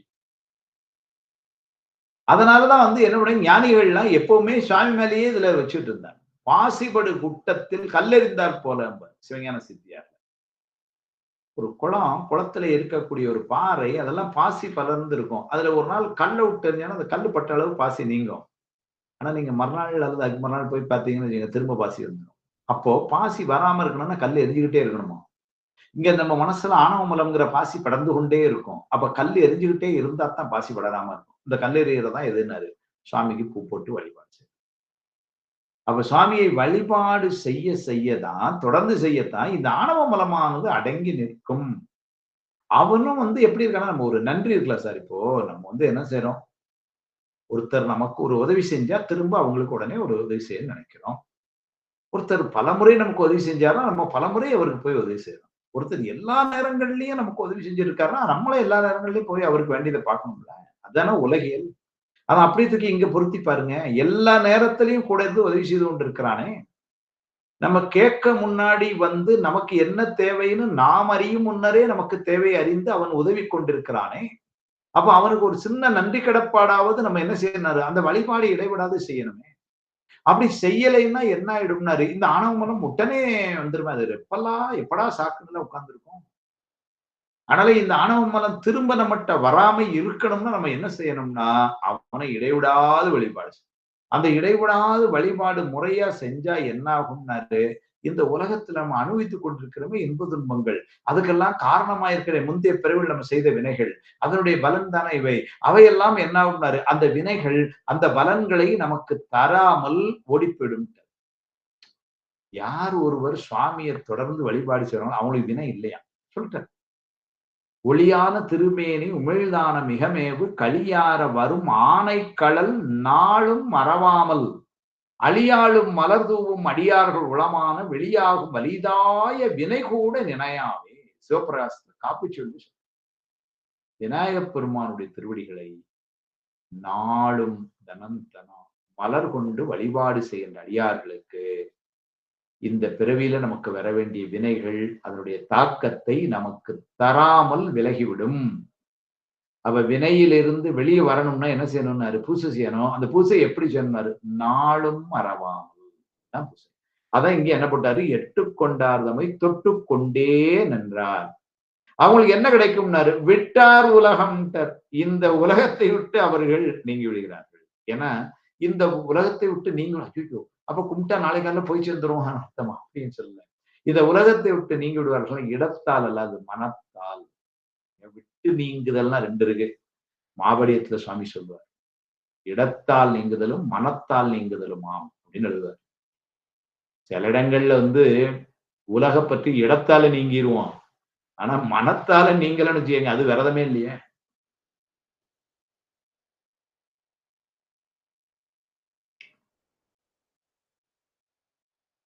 இதையெல்லாம் நான் சாப்பிடக்கூடாதுன்னு சொல்லிட்டாங்க சார். அதனால நான் அங்க இருந்து ஒரு 10 கிலோமீட்டர் தள்ளி உட்கார்ந்துகிட்டேன். அப்படின்னா சரி. ஆனா நினைப்பு பூரா அதிலேயே இருந்துட்டு இருந்ததுன்னா என்ன பிரயோஜனம்? அப்ப இடத்தால் நீங்கிறது மட்டுமல்ல. எப்படி இருக்கும்னாரு, மனத்தால் அப்ப அந்த நீங்குதல் என்பது 2ஆ சுவாமி சொல்லுவார். அது மாதிரி அப்ப இங்க உலகத்தை அவர்கள் விட்டார் உலகம் அப்படின்னா என்ன அர்த்தம்? மனதால் உலகத்தை விட்டவர்கள். இந்த உலக பொருள்கள் மேலே இருக்கிற பற்றினை நீக்கி விடுகிறார். ஏன்னா இந்த உலக பற்று தான் திரும்ப வினைக்கு காரணமாகும். வினை திரும்ப பிறவிக்கு ஏதுவாகும். அதனால இந்த உலக பற்று நீங்கிருச்சுன்னு வச்சுக்கோங்க. உலகத்திலே தான் புத்தர் எளிமையா ஒரு வார்த்தையில சொல்லி வச்சார். அவரு ரொம்ப மேலான தத்துவம் இல்ல. அதனால அவங்க சொன்னாங்க. இந்த துன்பத்திற்கு காரணம் ஆசைன்னார். ஆசை எங்க இருந்து வந்தது? எதுல மேல ஆசை நமக்கு? உலக பொருள் மேல ஆசை. இந்த உலக பொருள் மேல ஆசைன்னா என்ன அர்த்தம்? அது மேல இருக்கிற பற்று. அது எங்க கொண்டு நிக்குது? துன்பத்துல கொண்டு நிக்குது. இது சித்தாந்தம் சொல்லுச்சு. அதற்கு பற்று என்று சொல்லி, அதனால் நம்ம பெறப்படுவது வினை என்று சொல்லி, வினை என்பது பிறவிக்கு வரும். பிறவி என்பது துன்பம். இதைத்தான் கொஞ்சம் விரிவா எடுத்துட்டு போனோம். அவங்க துன்பத்திற்கு காரணம் ஆசைன்னாங்க. அங்க ஆசையினால வருவது வினை, வினையினால் வருவது பிறவி, அந்த பிறவி என்பது துன்பம். இதை நம்ம சித்தாந்தம் தெளிவா எடுத்துக்கணும். அந்த ஆசையும் காரணம் என்ன சொல்லுச்சு நம்ம சித்தாந்தம் சொல்லுச்சு, அந்த ஆசை ஏன் சார் வருதுன்னா, அதுக்கு ஆணவம். அப்ப அந்த ஆசை வராம இருக்கணும் என்ன பண்ணாரு? ஆணவ மலம் நீங்க. அப்ப ஆணவ மலம் நீங்கிறதுக்கு ஏதாவது மருந்து மாத்திரைகள் இருக்கான்னாரு. குருநாதர் அப்ப நாம என்ன செய்யணும்னாரு, அந்த குருநாதர் வர்றதற்கு வழிபாடு செய்யணும். குருநாதர் தந்த உபதேசம் படி நிற்க வேண்டும். நின்னா என்ன ஆகும்னாரு, ஆணவ மலம் நீங்கும். ஆணவ மலம் நீங்குச்சுன்னா வினை இல்ல, வினை இல்லைன்னா அப்போ இந்த உலக பற்று இல்லாம அதுதான் இங்க சொல்றாரு. சுவாமியை பிடிச்சுக்கிட்டே நின்னுட்டா. எட்டு கொண்டார்தமை தொட்டுக்கொண்டே நின்றுட்டா. என்ன பண்ணாரு, விட்டார் உலகம். இந்த உலக பொருள்களிடத்து நினைவு செல்லாது. அப்ப என்ன ஆகும்? என்ன ஒரு வார்த்தை போட்டார் பாருங்க. வீடே வீடாகும். வீடே வீடாகும்னா இந்த உலக வாழ்க்கையிலேயே அவங்க முக்தி பெற்ற மாதிரி. என்ன வேணும்னு கேட்டா, எனக்கு பணம் வேணும். சரி. அதுக்கப்புறம் பணம் வாங்கி என்ன பண்ணுவீங்க? இந்த பொருள்லாம். அப்புறம் இந்த பொருள் வாங்கி என்ன பண்ணுவீங்க? அதெல்லாம் அதெல்லாம் இப்படி கடைசியில போய் எங்க போய் ஒரு 10 ரூபா கல்வி கட்டே போனோம்னு வச்சுக்கோங்க. எங்க போய் நிக்க போகுதுன்னா, சார் மகிழ்ச்சியா இருக்கணும் அவ்வளவுதான் சார். இது எல்லாமே எங்க கொண்டு பதில் கொண்டு முடியும்னா, நான் மகிழ்ச்சியா இருப்பதற்காக இதெல்லாம் கேட்டேன். அப்ப முதல்ல ஒண்ணே ஒண்ணு தான் கேட்கலாம்னா என்ன கேட்டலாம் இனிமே? மகிழ்ச்சியா இருக்கணும். இந்த மகிழ்ச்சிங்கிறது எங்கன்னாரு, அந்த இன்பம் எதுன்னாரு, அது வீடு பேர்ல. முக்தி இன்பம் தான் மகிழ்ச்சி. அப்ப அந்த மகிழ்ச்சி என்பது எங்கேயோ பிறவியை விட்டு நீங்கி என்னமோ கைலாயத்துல போய் சுவாமியுடைய திருவடியில சித்தாந்தம் சுத்தமாய போனங்கள்லாம் தாண்டி 36 தத்துவங்களையும் தாண்டி நினாத நிலையில நிற்கின்ற பெருமானை திருடி சென்று அவ்வளவுலாம் சொல்லல. இந்த உலகத்துல இருக்கும் பொழுது அந்த நிலைன்றார். ஏன்னா எப்ப நீங்க இந்த உலக பற்றுல எதுலயும் சாரலையோ அப்பமே என்னன்னாரு, உங்களுடைய மகிழ்ச்சி என்பது உறுதிப்படுத்தப்படுகிறது. இன்னைக்கு கிடைக்குமா சார்? இப்ப கிடைக்கும் சார். இன்னைக்கு கிடைக்கும்னாரு. இன்பினில் இனிதன்றல் இன்றுண்டேல் இன்றுண்டாம் அன்பு நிலையே அதுன்னு திருவள்ளுவர் பயன்சார். இந்த முக்தி இன்பம்னு சொல்றாங்களே சார், அது இப்ப கிடைக்குமா சார்னாரு. இன்னைக்கே கிடைக்கும். ஏன்னா இன்றைய பிறவின்னு ஒரு அர்த்தம். இன்னொரு ஆசிரியர் எழுதுனாங்க, இன்றைக்கேன்னு எழுதுனாங்க. இன்னைக்கே கிடைக்கும். ஏன்னா அது இங்க இருந்து கொண்டே அதுதான் முக்தி இன்பம்னு உடனே இந்த உடம்பை விட்டுட்டு நீங்க அங்க போயின்னு இல்ல. அதுவும் முக்தி இன்பம் தான். அந்த இன்பத்தை இங்கேயே அடையலாம். சீவன் முக்த நிலை என்று அதை இங்க இருந்தே அடையலாம். பக்தி ஞானமும் பரவிட மார்க்கம் எத்தனையோ வகை இருக்கணும் இகத்தினில் முக்தி தந்து அணுதினம் முழு பலர் நல்க சத்தியமாவது சரவண பவவே. பாமன் சார் 6 எழுத்து உண்மைன்னு சொல்லு. இகத்தினில் முக்தி தந்துட்டார். இங்க வச்சு இந்த முக்தி இன்பத்தை கொடுத்து இந்த எஞ்சிய இருக்கிற காலமும் முக்தி இன்பமாகவே இந்த உலகத்துல சீவன் முத்தரா இருந்து அனுபவித்து பின்னர் அடுத்த பிறவி இங்க வர வேண்டியதில்லை. அது அதுக்கப்புறம் முதல்ல இங்க வச்சு அதை கொடுத்துடுறார் சுவாமி சொல்றார். சீவன் முத்தர்கள் அப்படிதான் இருப்பாங்க. அவங்க இந்த உலகளுக்குள்ள எல்லாம் எதையுமா போக மாட்டாங்க. அவங்க மனசுக்குள்ளே என்ன பண்ணாரு, சுவாமியைத்தான் நினைப்பாங்க. சுவாமியை நினைக்கிறதுனால அது உயர்ந்த பொருள். அப்ப அவங்களுடைய எண்ணம் எப்படி இருக்கிறாரு? உயர்ந்த எண்ணம். அதனால எப்படி இருப்பாங்கன்னாரு? மகிழ்ச்சியா இருப்பார்கள். முடிஞ்சு போச்சு. அதான தேவை. ஆனாலும் இந்த உலகத்துல விலை ஏறிச்சா, இறங்குச்சா, பைப்புக்கு தண்ணி வந்ததா, இல்லையா? எலக்ஷன் என்னைக்கு வருது? யார் ஜெயிச்சா? ஒண்ணும் அவங்களுக்கு இல்ல. ஓங்கு உணர்வின் உள்ளடங்கி உள்ளத்துள் இன்பொடுங்க தூங்குவர் மற்ற ஏதுண்டு சொல். திருவூர் பெண்சாமி. ஓங்கு உணர்வின் உயர்ந்த உணர்வு எதுனாரு? சுவாமியை பற்றிய உணர்வு. தொட்டு கொண்டே நின்றார். அப்ப அதேதான் மனசுல இருக்கு. ஓங்கு உணர்வின் உள்ளடங்கி, அதுக்குள்ளே அடங்கி. அதனால என்ன ஆகும்னாரு? உள்ளத்தில் இன்பொடுங்க. பெருமானே உள்ள இருக்கிறதுனால உள்ள எப்படி இருக்குனாரு? இன்ப உள்ளத்தில் இன்பொடுங்க தூங்குவர். தூங்குவர்னா இந்த உலக இன்பங்கள்ல எதுக்கும் அவர்கள் போகாம. அதுதான் விட்டார் உலகம். தூங்குவர் என்று சாத்திரம் சொல்லு. ஓங்கு உணர்வின் உள்ளடங்கி உள்ளத்துள் இன்புடுங்க தூங்குவர் மற்றும் ஏதுண்டு சொன்னார். அதுதான் இங்க சொல்றாரு. அப்போ எட்டுக்கொண்டார் தம்மை விட்டுக்கொண்டே நின்றார், தொட்டுக்கொண்டே நின்றார், விட்டார் உலகம் என்று உந்தி வர, வீடே வீடாகும் என்று உந்தி வர. கந்தர்களின் சொல்லு. யான் எனது என்று அற்ற இடமே திருவடியாம்பர். அவர் அவ்வளவுதான் சொல்லிட்டார். அந்த முக்தி இன்பம் அல்லது திருவடி அதெல்லாம் ஏமோ அங்க போய் எப்படிலாம் சொல்லியிருந்தாரு. ஒண்ணும் இல்லப்பா. இந்த யானு எனது. யான் என்பது அகப்பற்று. நான் தான் எல்லாம் எனக்கு தெரியும். இது யான். எனது என்னுடைய சொத்து, என் மனைவி, என் பிள்ளைக்கு வேணும். இதெல்லாம் எனது. இந்த யான் எனது இரண்டும் அற்ற இடம். இரண்டையும் நீக்கிற இடம். அதுதான் திருவடின்ட்டு. பெருமானுடைய திருவடினா வேற எங்கேயும் இல்லை. நீங்க தள்ளி எல்லாம் போய் டிராவல் எல்லாம் பண்ணணும், பஸ்ல ஏற வேண்டாம். சிம்பிளா நீ இப்படி நினைத்துக் கொள்ளலாம். யான் எனது என்று என்ற இரண்டு அற்ற இடமே திருவடியா அப்படின்னு. அதுதான் அப்ப இங்க விட்டார் உலகம் என்பது அவங்களதான். யான் எனது என்பதை விட்டாச்சுன்னு வச்சுக்கோங்க, வேற என்ன. அப்புறம் சந்தோஷம். தந்தையார், தாயார், உடன் பிறந்தார், தாரமார், புத்திரரார், தாம் தாமாறு. இவங்கெல்லாம் யாருதான்? வந்தவாறு இங்கனே போமாறு ஈதோ மாயமாம் இதற்கு எதுவும் மகிழ வேண்டாம். அவங்க வினை நோட்டு ஒண்ணு எடுத்துட்டு வந்திருக்கிறாங்க. அந்த வினையை அனுபவிக்கிறதுக்காக மாய் சார்ந்து இந்த உலகத்துல மாய் சார்ந்து உடலோடு இருக்கிறாங்க. அவங்க வினையை இங்க இருந்து அனுபவிக்கிற காலம் எவ்வளவு உண்டு அதை அதுபடி பண்ணுவாங்க. அந்த காலம் முடிஞ்சோடனே அவங்க இங்க இருந்து போறாங்க. இதுல அவங்க கூட உனக்கு என்ன பெரிய மகிழ்ச்சிங்கிறார். ஒரு பஸ் ஸ்டாண்டுக்கு போறோம், பஸ் ஸ்டாண்ட் 10 பேர் நிக்கிறான். அவன் பஸ் வந்தானா அவன் ஏறி போவான், நீ உன் பஸ் ஏறி போற. அந்த பஸ் ஸ்டாண்ட்ல இருக்கிற அவ்வளவு பேர் மேலேயும் உனக்கு ஒரு பெரிய பற்று. அப்படியே பழகிட்டீங்க நீங்க. இல்லல்லாம் அவன் போயிட்டான்ல, அவன் வந்தான், உனக்கு அப்புறம் தான் 2 பேரும் வந்தான், அவன் பஸ் ஏறி போயிட்டான், இன்னும் 2 பேர் நிக்க, அடுத்த பஸ் வரும் போவான், இவ்வளவுதானே. அதே மாதிரிதான் உனக்கும் உன் மனைவின்னு ஒருத்தங்க வந்தாங்க, உன் அம்மான்னு ஒருத்தங்க வந்தாங்க, உன் தங்கச்சின்னு ஒருத்தங்க வந்தாங்க, உனக்கு பிள்ளைன்னு ஒண்ணு வந்தது. இதெல்லாம் அதே மாதிரி வந்ததுதான். பஸ் ஸ்டாண்டுக்கு வந்த மாதிரி அதாவது பஸ் வந்தோடனே அது ஏறி போகும். ஏன்னா எந்த பஸ்ல போகணும்னு அதுக்கு தெரியும். அதுபடிதான் பிளான் தான் வந்திருக்கு. அதே மாதிரி போகும். இதுல உனக்கு என்ன அவங்க கூட சந்தோஷம், அதுல மகிழ்ச்சி இருக்கு. இதுதான் விட்டார் உலகம். இதை சொன்ன உடனே சார் இதெல்லாம் பிராக்டிக்கலா முடியுமா சார்? என்ன சார் பேசுறீங்க அப்படின்னு தோணலாம் நமக்கு. ஏன்னா நம்ம அந்த அளவுக்கு சார்ந்து இருக்கிறதுனால. வீடு பேற்றுக்கு நமக்கு உள்ள தூரம் எவ்வளவுனா இதுதான். தந்தையார், தாயார், உடன் பிறந்தார், சாரமார், புத்திரரார், தாம் தாமாரே, வந்தவாரி இங்கனே போமாறி ஈதோ மாயமாம் இதற்கேதும் மகிழ வேண்டாம். சிந்தையீர் உமக்கொன்று சொல்ல கேண்மேன், திகழ்மதியும் மாலறவும் திளைக்கும் சென்னி எந்தையார் திருநாமம் நமசிவாயம் என்று எழுவார்க்கு இரு விசிம்பில் இருக்கலாமே. ஒரே ஒருத்தர் நமக்கு உறவு யாருன்னாரு? அந்த அட்டமூர்த்தி அவர் தான். அதனால அங்க நமசிவாயம்னு வார்த்தை போட்டார். அவருடைய பேரை சொல்லி போட்டார். திரு நமசிவாயத்தை தொடர்பு கொள்ளுங்கள். அவ்வளவுதான் பொருள். அந்த ஆளுதான் எந்தையார் திருநாமம். அவருடைய பேர் நமச்சிவாயங்க. நீங்க அந்த ஆளை மட்டும் பிடிச்சுக்கோங்க, வேற ஒண்ணும் வேணாங்கிறது. இவங்க எல்லாம் யாரும் நிக்க போறது இல்லை.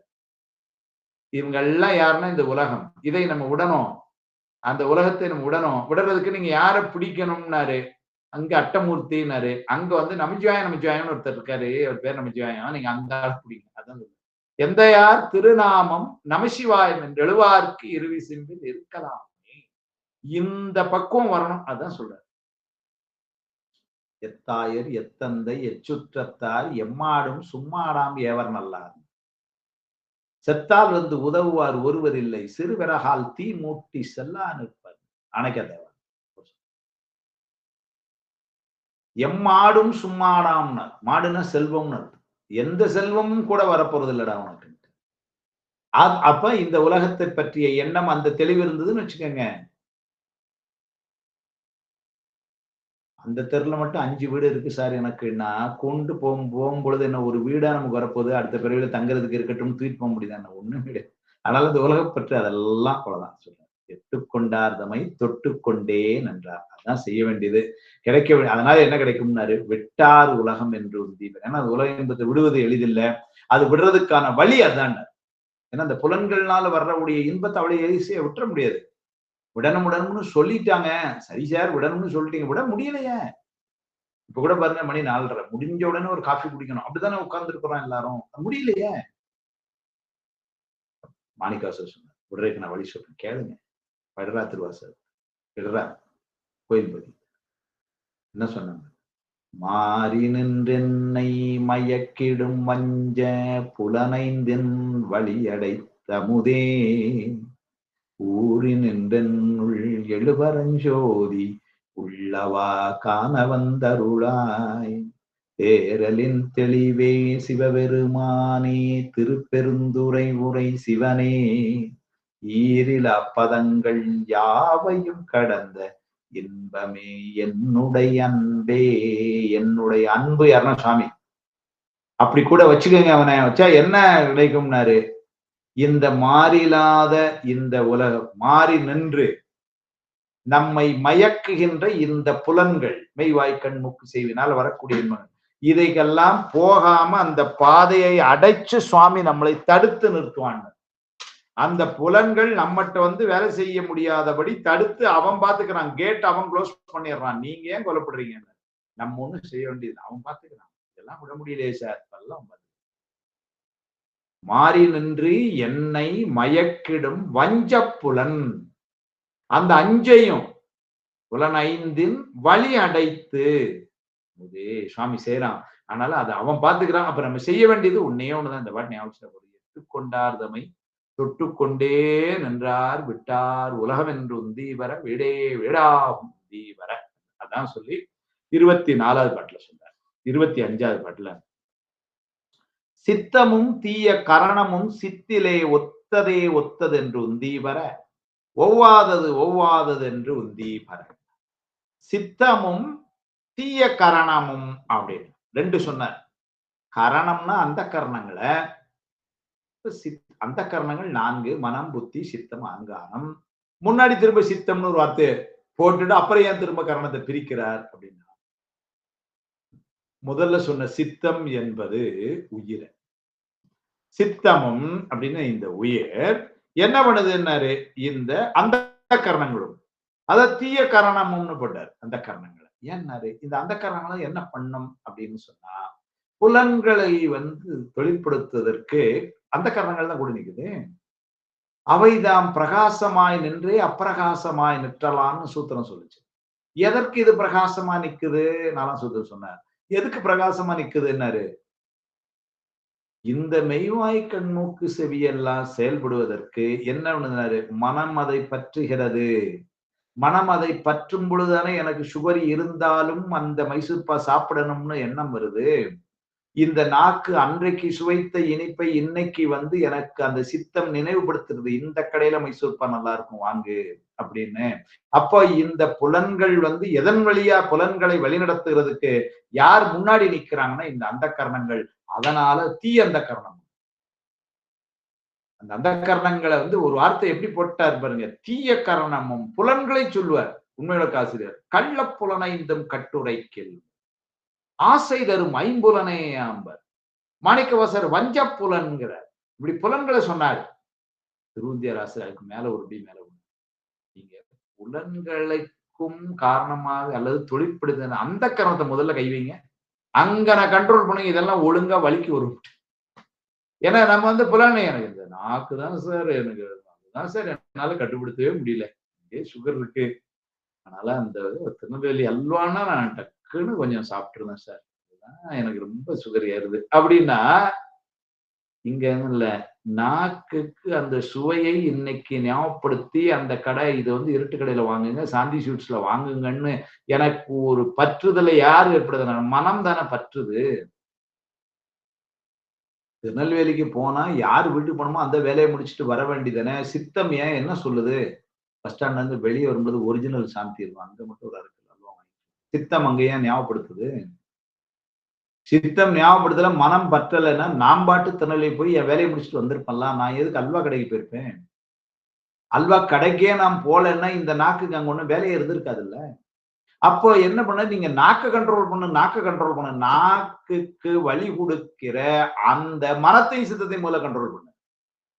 சொல்றாரு சாமி. அதனால இது வந்து 4ஆம் சூத்திரத்துல விரிவா சொல்லிட்டு வர்றாரு. அப்போ என்னதுன்னா, அவைதாம் பிரகாசமாய் நின்றே. யாருக்கு பிரகாசமாய்? இந்த மெய்வாய் கண் மூக்கு செவிக்கு அறிவுடைய பொருள் போல இருந்து அறிவற்ற அந்த புலன்களை வழிநடத்துகின்ற இந்த பொருள்கள் அந்த கரணங்கள். அதனாலதான் அந்த கரணங்களுக்கு என்ன ஒரு வார்த்தை போட்டார் பாருங்க ஆசிரியர், தீய கரணம். அதுலயும் கவனமா இருக்கணும்டான்ட்டு. அதனால சித்தமும் தீய கரணமும் சித்திலே, சித்துனா இந்த இடத்துல வந்து அறிவு திருவருள்னு அர்த்தம். சித்தமும் தீய கரணமும் சித்திலே ஒத்ததே ஒத்தது என்று உந்தி வரானார். அப்படின்னா இந்த உயிரும் இந்த அந்த கரணங்களும் திருவருளையே சார்ந்து திருவருளுக்குள்ளேயே அடங்கி நிற்குமானால் இந்த மனம் என்ன பண்ணலாம்? எனக்கு நான் திருநெல்வேலிக்கு போகும்போது எனக்கு சாந்தி ஸ்வீட்டை காமிக்காம நெல்லையப்பர் கோயிலுக்கு போகணும்னு எனக்கு காட்டிருக்கலாம்ல. மனம் அதை பற்றி இருக்கலாம்ல. சித்தம் அதை சொல்லிருக்கலாம்ல. திருநெல்வேலி உரை செல்வர்தாமே, அவரை போய் பார்க்கணும். சித்தம் அதை காட்டிருக்கலாம்ல. என்னுடைய அகங்காரம் முனைத்து அதை எழுந்திருக்கலாம்ல. திருநெல்வேலியில இருந்து பஸ் ஏறி நீ பாபநாசம் போற, நெல்லுடா அந்த டவுன்ல இறங்கி சுவாமியை கும்பிட்டு கிடந்த பஸ் யாரு சொல்லிருக்கலாம்ல அகங்காரம். அப்ப இந்த அந்த காரணங்கள் அதை செய்யலைன்னா தீய அந்த காரணம். ஆனால் அது செய்யணும், அது செய்ய மாதிரி வையுங்கிறார். அதுக்கு என்ன சார் செய்யணும்? திருவருளோட இந்த அந்த காரணங்களை அவ்வளத்தையும் கொண்டு ஒரு டையப்ப போட்டுரு. யார்கிட்டனாரு? திருவருளோட டையப்ப போடு.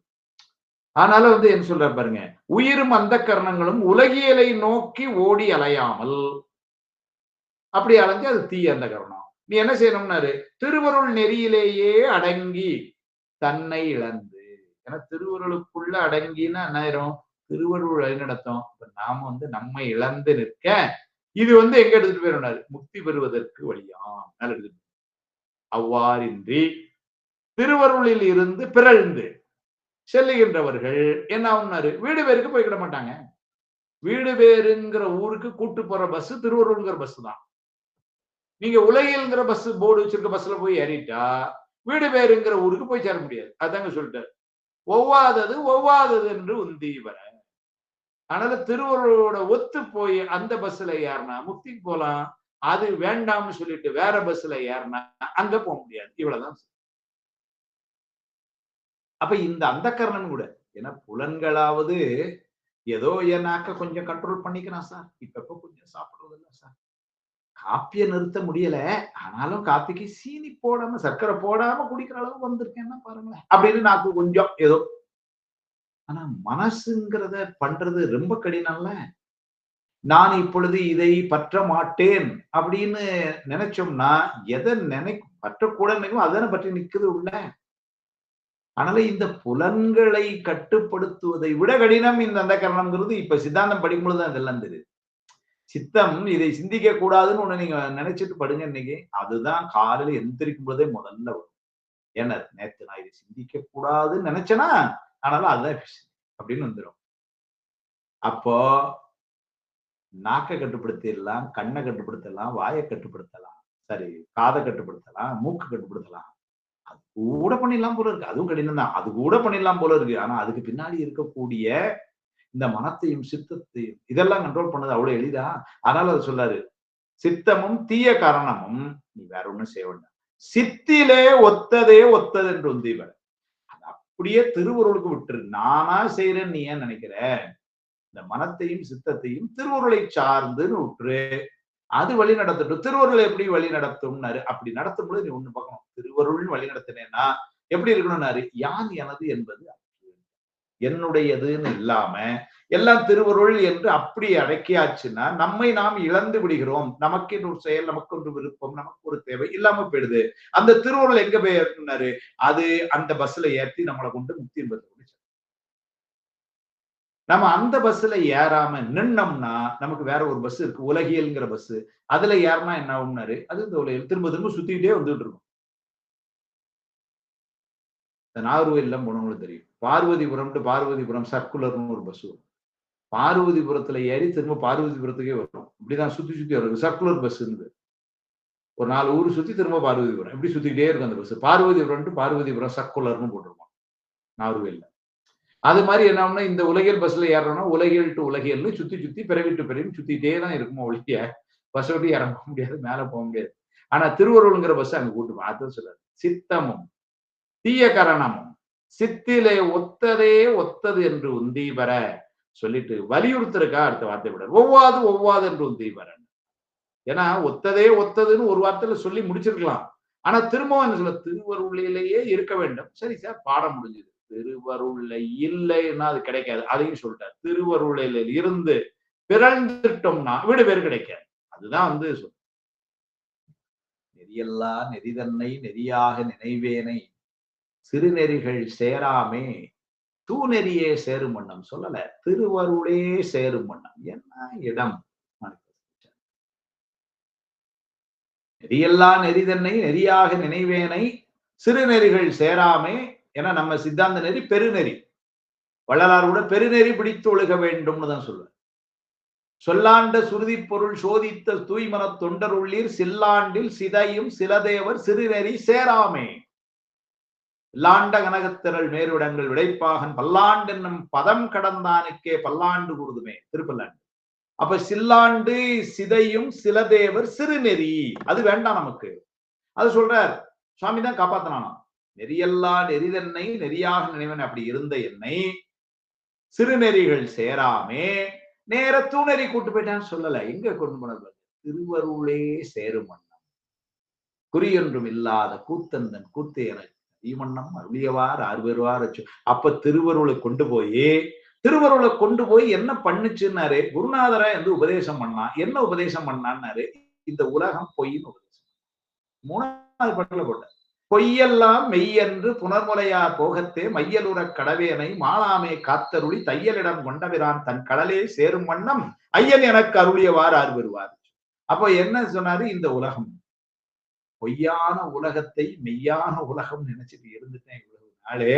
அதை யார் முதல்ல பொய்ன்னு காட்டுறதுக்கு ஒரு ஆள் தேவைப்படுது. அதான் குருநாதர் உண்மை உலகம் சாத்திரன்னு சொல்லிச்சு. பொய் காட்டி பொய்யாக ஒரே வார்த்தை.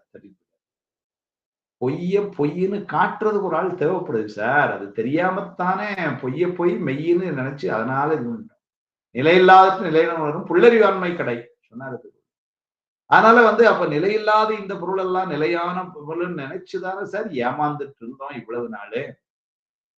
அப்ப இந்த பொய்ன்னு காட்டுறதுக்கு ஒரு ஆள் தேவைப்படுது. யாருன்னாரு? குருநாதர். அவர் அதுதான் 3வது பாட்டுல சொன்னார். நீ என்னைக்கு திருவருளை சார்ந்தியோ 2வது பாட்டுல திருவருளை சார்ந்த நெல்லு குருநாதர் உனக்கு வருவார். குருநாதர் உபதேசம் பண்ணுவார். உபதேசம் பண்ணி அவர் கூட கையை பிடிச்சு நின்னேன்னா 4வது பாட்டை வரிசை சொல்லிட்டே வர்றாரு. 2ல திருவருளை சொல்லி 3ல குருநாதரை கொண்டாந்து 4வது பாட்டுல குருநாதர் கையப்படி உன்னை தூநெறி கூட்டு போவார் சொல்லிட்டாரு. மன்னதனில் பிறந்தைத்து மாண்டு விளக் கடவேனை எண்ணமிலா அன்பருளி என ஆண்டிட்டு என்னை உந்தன் சுண்ண வெந்நீர் அணிவித்து தூநெறியே சேரும் வண்ணம் அண்ணல் எனக்கு அருளியவார் வருவார். அப்படியே சித்தாந்தத்தை அந்த படி நெறி முறை நெறி இதுதான்ங்கிறது திருவாசம் அப்படி காட்டுச்சு. அதுதான் இங்கேயும் சொன்னார். அதனால அப்படி அந்த வழியில போகலைன்னா திருவருள் பிடிக்கலைன்னா கிடைக்காதுன்னு சொல்லதுக்காகத்தான் கடைசி வரியில என்ன பண்ணாரு, ஒவ்வாதது என்று உந்தி. அதனால திருவருளை பிடிச்சுக்கங்க போயிடலான்னு மட்டும் சொல்லல. திருவருளை திருவருளை பிடிச்சு நின்னாத்தான் இந்த பசு கர்ணங்கள் என்கின்ற இந்த உயிரறிவு சிவகர்ணங்களா மாறும். அந்த சிவகர்ணங்களா மாறி கண்முனைப்பெல்லாம் அடங்கி திருவருளோடு ஒற்றித்து நின்றால்தான் என்ன ஆகும்னாரு, அந்த இருவினை ஒப்பு வழியா அப்படியே இருவினை ஒப்பு வரலன்னு திரும்ப உலகத்துல இருந்து சுத்திட்டு இருப்போம். நீடும் இருவினைகள் சொல்லாத திருவருள். அது நீடும் இருவினைகள் குடி வந்துட்டு நீடும் இறைவினைகள் நேராக நேராதல் கூடும் இறை சக்தி குழல் சொல்லிட்டாரு. அதனால அந்த நிலை வரணும். அதுக்கெல்லாம் என்னாரு, இந்த சித்தமும் அந்த தீய கரணமும் சித்திலே ஒத்தது ஒத்தது என்று உந்தி வர ஒவ்வாதது ஒவ்வாது என்று உந்தி வர. 26வது உள்ளும் புறம்பும் நினைப்பு அறின் உன்னுள்ளே மொள்ளா அமுதம் என்று உந்தி வர முளையாது பந்தம் என்று உந்தி வர. சிவப்பெரும் பொருள் உள்ளத்தின் உள்ளே உள்ளது என்றும் அது அப்பாலுக்கு அப்பாலாய் உள்ளது என்றும் அப்பொருளை நான் சிந்தித்து வழிபடுகிறேன். அவன் என்னை ஆட்கொள்கிறான். எப்படி இந்த நினைப்புகள் எல்லாம் தோன்றியும் மாறியும் வருமாறு இறைவனை வழிபடாமல் இப்படி எல்லாம் செய்யக்கூடாது அப்படின்னு என்ன தன்னாரு. நான் இறைவனை வழிபடுகிறேன் அப்படின்னு சொன்னாலே நான் அப்படின்னு சொல்லிட்டாலே நானும் வந்துருச்சேன். இப்பெல்லாம் சார் 2026ல நான் ஒரு தீர்மானம் போட்டேன். ஜனவரி 1ஆம் இருந்து தினம் நான் இப்ப கோயிலுக்கு போயிட்டு இருக்கேன் சார்ன்னு சொன்னாலும் அதுவே ஆணவம். அப்ப அது சொல்றாரு. அப்ப எப்படி சார் அதை சொன்னாரு, அந்த இறைவனை வழிபாடு செய்யும் பொழுது தன்னை மறந்து அருள் வெள்ளத்தில் திளைப்பதே உண்மையான வழிபாடாம். தன்னை மறந்து உள்ளும் புறம்பும் நினைப்பு அறின். உள்ளும் புறம்பும் ஒரு தன்மை காட்சியருக்கு அப்படின்னு உள்ளும் புறம்பும் ஒரு தன்மை காட்சியர் சொன்னார். அப்படின்னு என்ன அர்த்தம்னாரு, உள்ளேயும் சரி சாமியும் சரி ஒரு சாமி ஒண்ணுதான், எல்லாருக்கும் வேற ஒண்ணுமே தரல. இணையார் திருவடி என் தலைமேல் வைத்தலுமே துணையான சுற்றங்கள் அத்தனையும் துறந்தொழிந்தேன். அந்த நிலைப்பாடு. அதனால அந்த நிலையில இப்ப நம்ம உலகில இருக்கிறோம். அதனால நான் வழிபாடுக்கு சென்று வந்தேன். நான் உலகில இருக்கிற வீட்டுக்கு ஆயிரம் வாங்கிட்டு வந்தேன், இது பண்ணிட்டு வந்தேன் அப்படின்னு நேற்று கோயிலுக்கும் போயிட்டு வந்தேன். அப்ப நான் பல வேலைகள்ல ஒண்ணாது. வீட்டுல அதை செஞ்சேன், சமையல் பண்ணேன், இது பண்ணேன், திருமுறை இதெல்லாம் செஞ்சேன். நேற்று காலையில பூஜை ஒழுங்கா பண்ணிக்கிட்டு இருக்கேன் சொல்ல. அப்படின்னா என்ன ஆகுதுன்னா, இதெல்லாம் பிற வேலைகளுக்கு நடுவில் ஒன்றாய் அப்படி வருது. முழுக்க முழுக்க அந்த திருவருள் வெள்ளத்துல தம்மை இழந்து அதான் சொல்றாரு. அதனால அப்படி வழிபடுபவர்களுக்குத்தான் தன்னை மறந்து அருள் வெள்ளத்தில் திளைப்பதே உண்மையான வழிபாடு. அப்படி வழிபடுபவர்களுக்கு என்ன கிடைக்கும்னாரு, பேரின்ப வெள்ளமாகிய அமுத பூத்து எல்லையின்றி நம்ம அதை அனுபவிக்கலாம். அப்படி அவர்களுக்குத்தான் என்ன கிடைக்கும்னாரு, முளையாது பந்தம். வினையினால் விளைகின்ற கட்டும் முளையாது நீங்கும். அப்ப அக வழிபாடு புற வழிபாடுன்னு ரெண்டு சொன்னமே. இவ்வளவு நாள் என்ன செஞ்சோம்னா புற வழிபாடு செஞ்சோம். இல்ல புற வழிபாடு இதுதான் இந்த இந்தியார் மாதிரி நூலுடைய உயர்வு. இவ்வளவு நாள் என்ன சொன்னோம்னா புற வழிபாடு முதல்ல செய்யணும், அதானே சரியே இல்லை. அதனால புற வழிபாட முதல்ல செய்யணும் சொன்னார். அந்த புற வழிபாடு செய்யணும். நீங்க கோயிலுக்கு போங்க, ஒரு பூக்கட்டி கொண்டு போடுங்க, 2 சாமிக்கு 2 பாட்டு பாடுங்க, அங்க போன இடத்துல முடிஞ்ச அது அந்த கோயிலை சுத்தம் பண்ணுங்க, 2 வேலை செய்யுங்க. இதெல்லாம் புற வழிபாட்டுல வந்தது. அந்த சரியை என்று வச்சோம். படிநிலை முதல்ல. அதுல இருந்து உயர்வா என்ன சொன்னார், அடுத்த கொஞ்ச நாள் இவ்வளவு நாள் நீங்க வரீங்க, இப்ப அடுத்த நிலைக்கு நீங்க போனோம் அப்படின்னா என்ன சொன்னாரு, இந்த புற வழிபாடோட மனசுக்குள்ள சுவாமியை பற்றிய நினைப்பு மனசுக்குள்ளே இருக்கணும். ஏதோ போனோம் வழிபாடு செஞ்சோம் வந்தோம்னு மட்டும் இல்லாம அந்த நினைப்பு எப்படி இருக்கணும்னாரு, மனசுக்குள்ளேயும் வரணும்.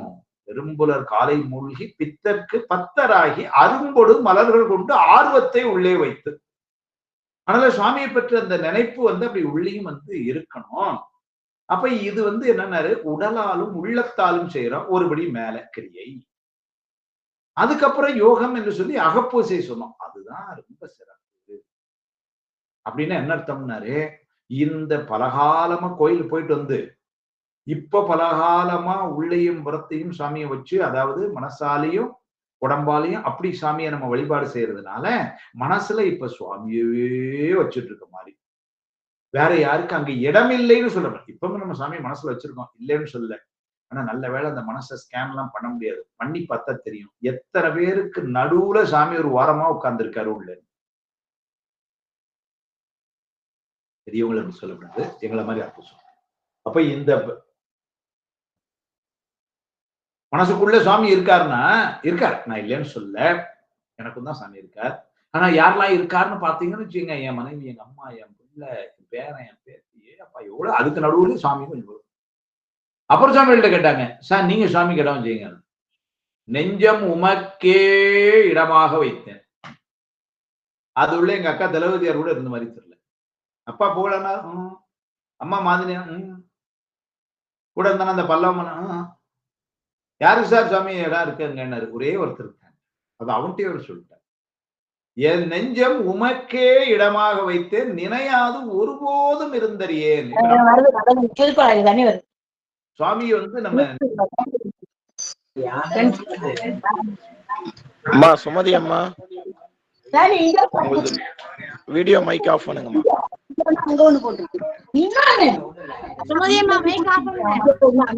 சுமதி மைக் ஆஃப் பண்ணுங்க.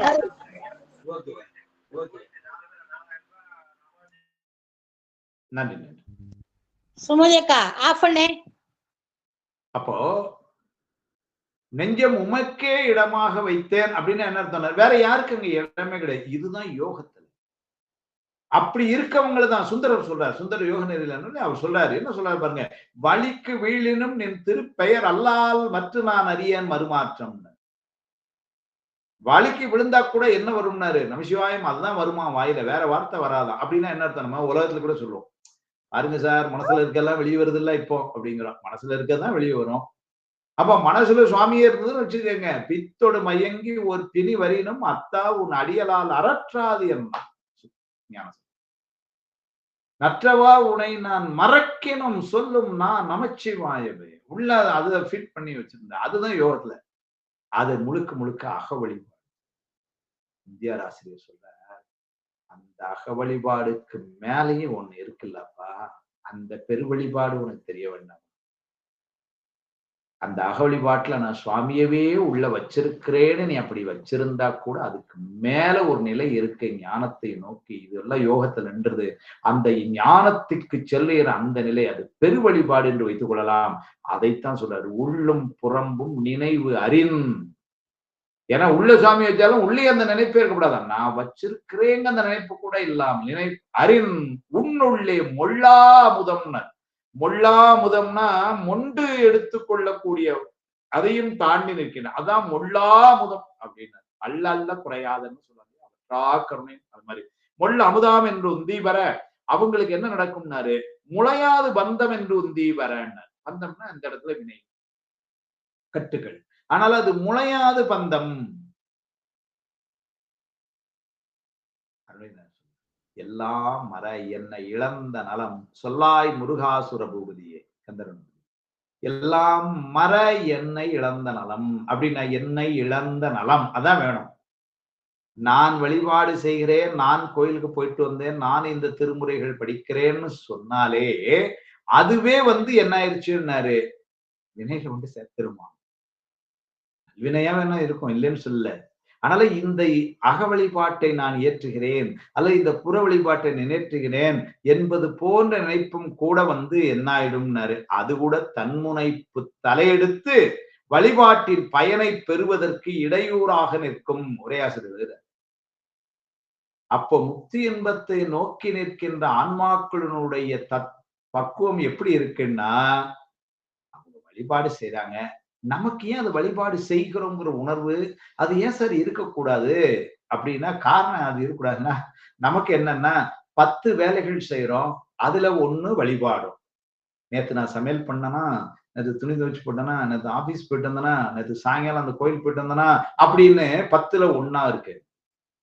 அப்ப என்னது பாருங்க, 10ல் 1 பங்கு தான் நமக்கு. அப்ப அந்த நினைப்பு நமக்கு வருது, நான் இதை செய்தேன் அல்லவா என்று வருகிறது. வேற 10க்கு வேற 9க்கு இடம் இல்லாம 1 அதுதான் ஆயிடுதுன்னு வச்சுக்கோங்க.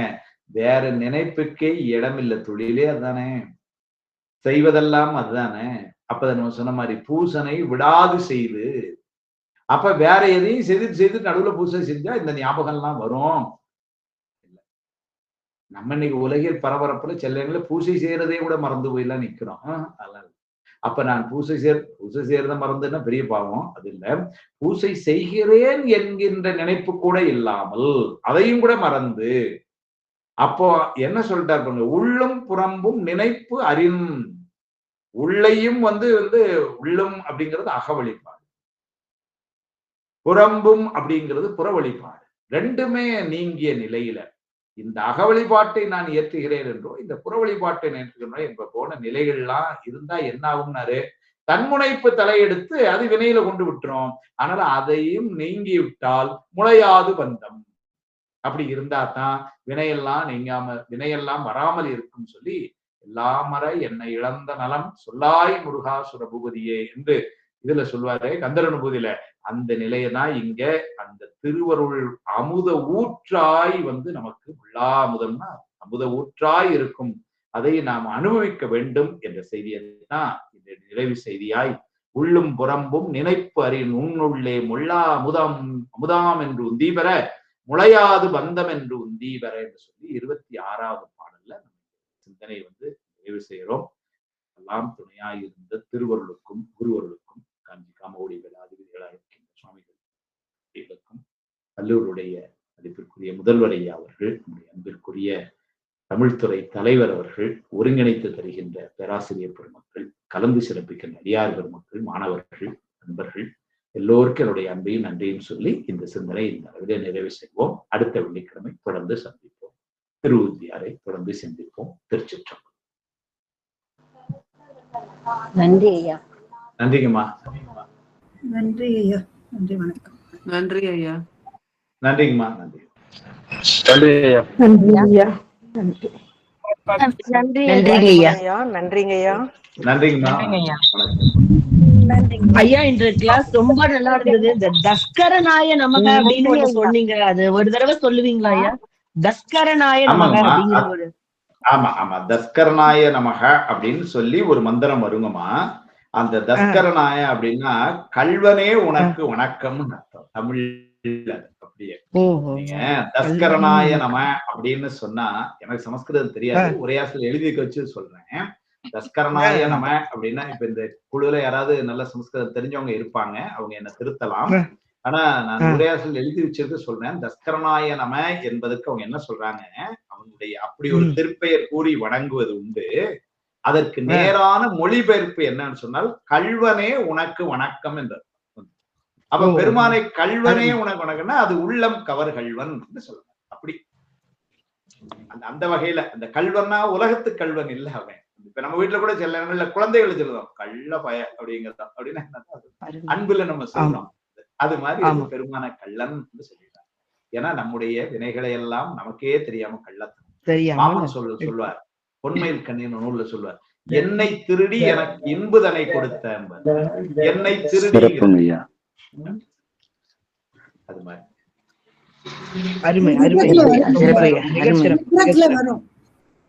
சிறப்பாக சொன்னீர்கள். வருங்க. சரி சரி ஐயா. இன்றைய வகுப்பு சிறப்பு, ரொம்ப அருமையா இருந்தது ஐயா. ரொம்ப அருமை, ரொம்ப அருமை. அதான் இந்த வீடே வீடாகன்னு சொன்னீங்க. திருப்புகழ் அருணகிரிநாதர் சொல்லுவாரு, கை வைத்த வீடு குலையும் முன்னே என்னை காத்தருள்வாய்.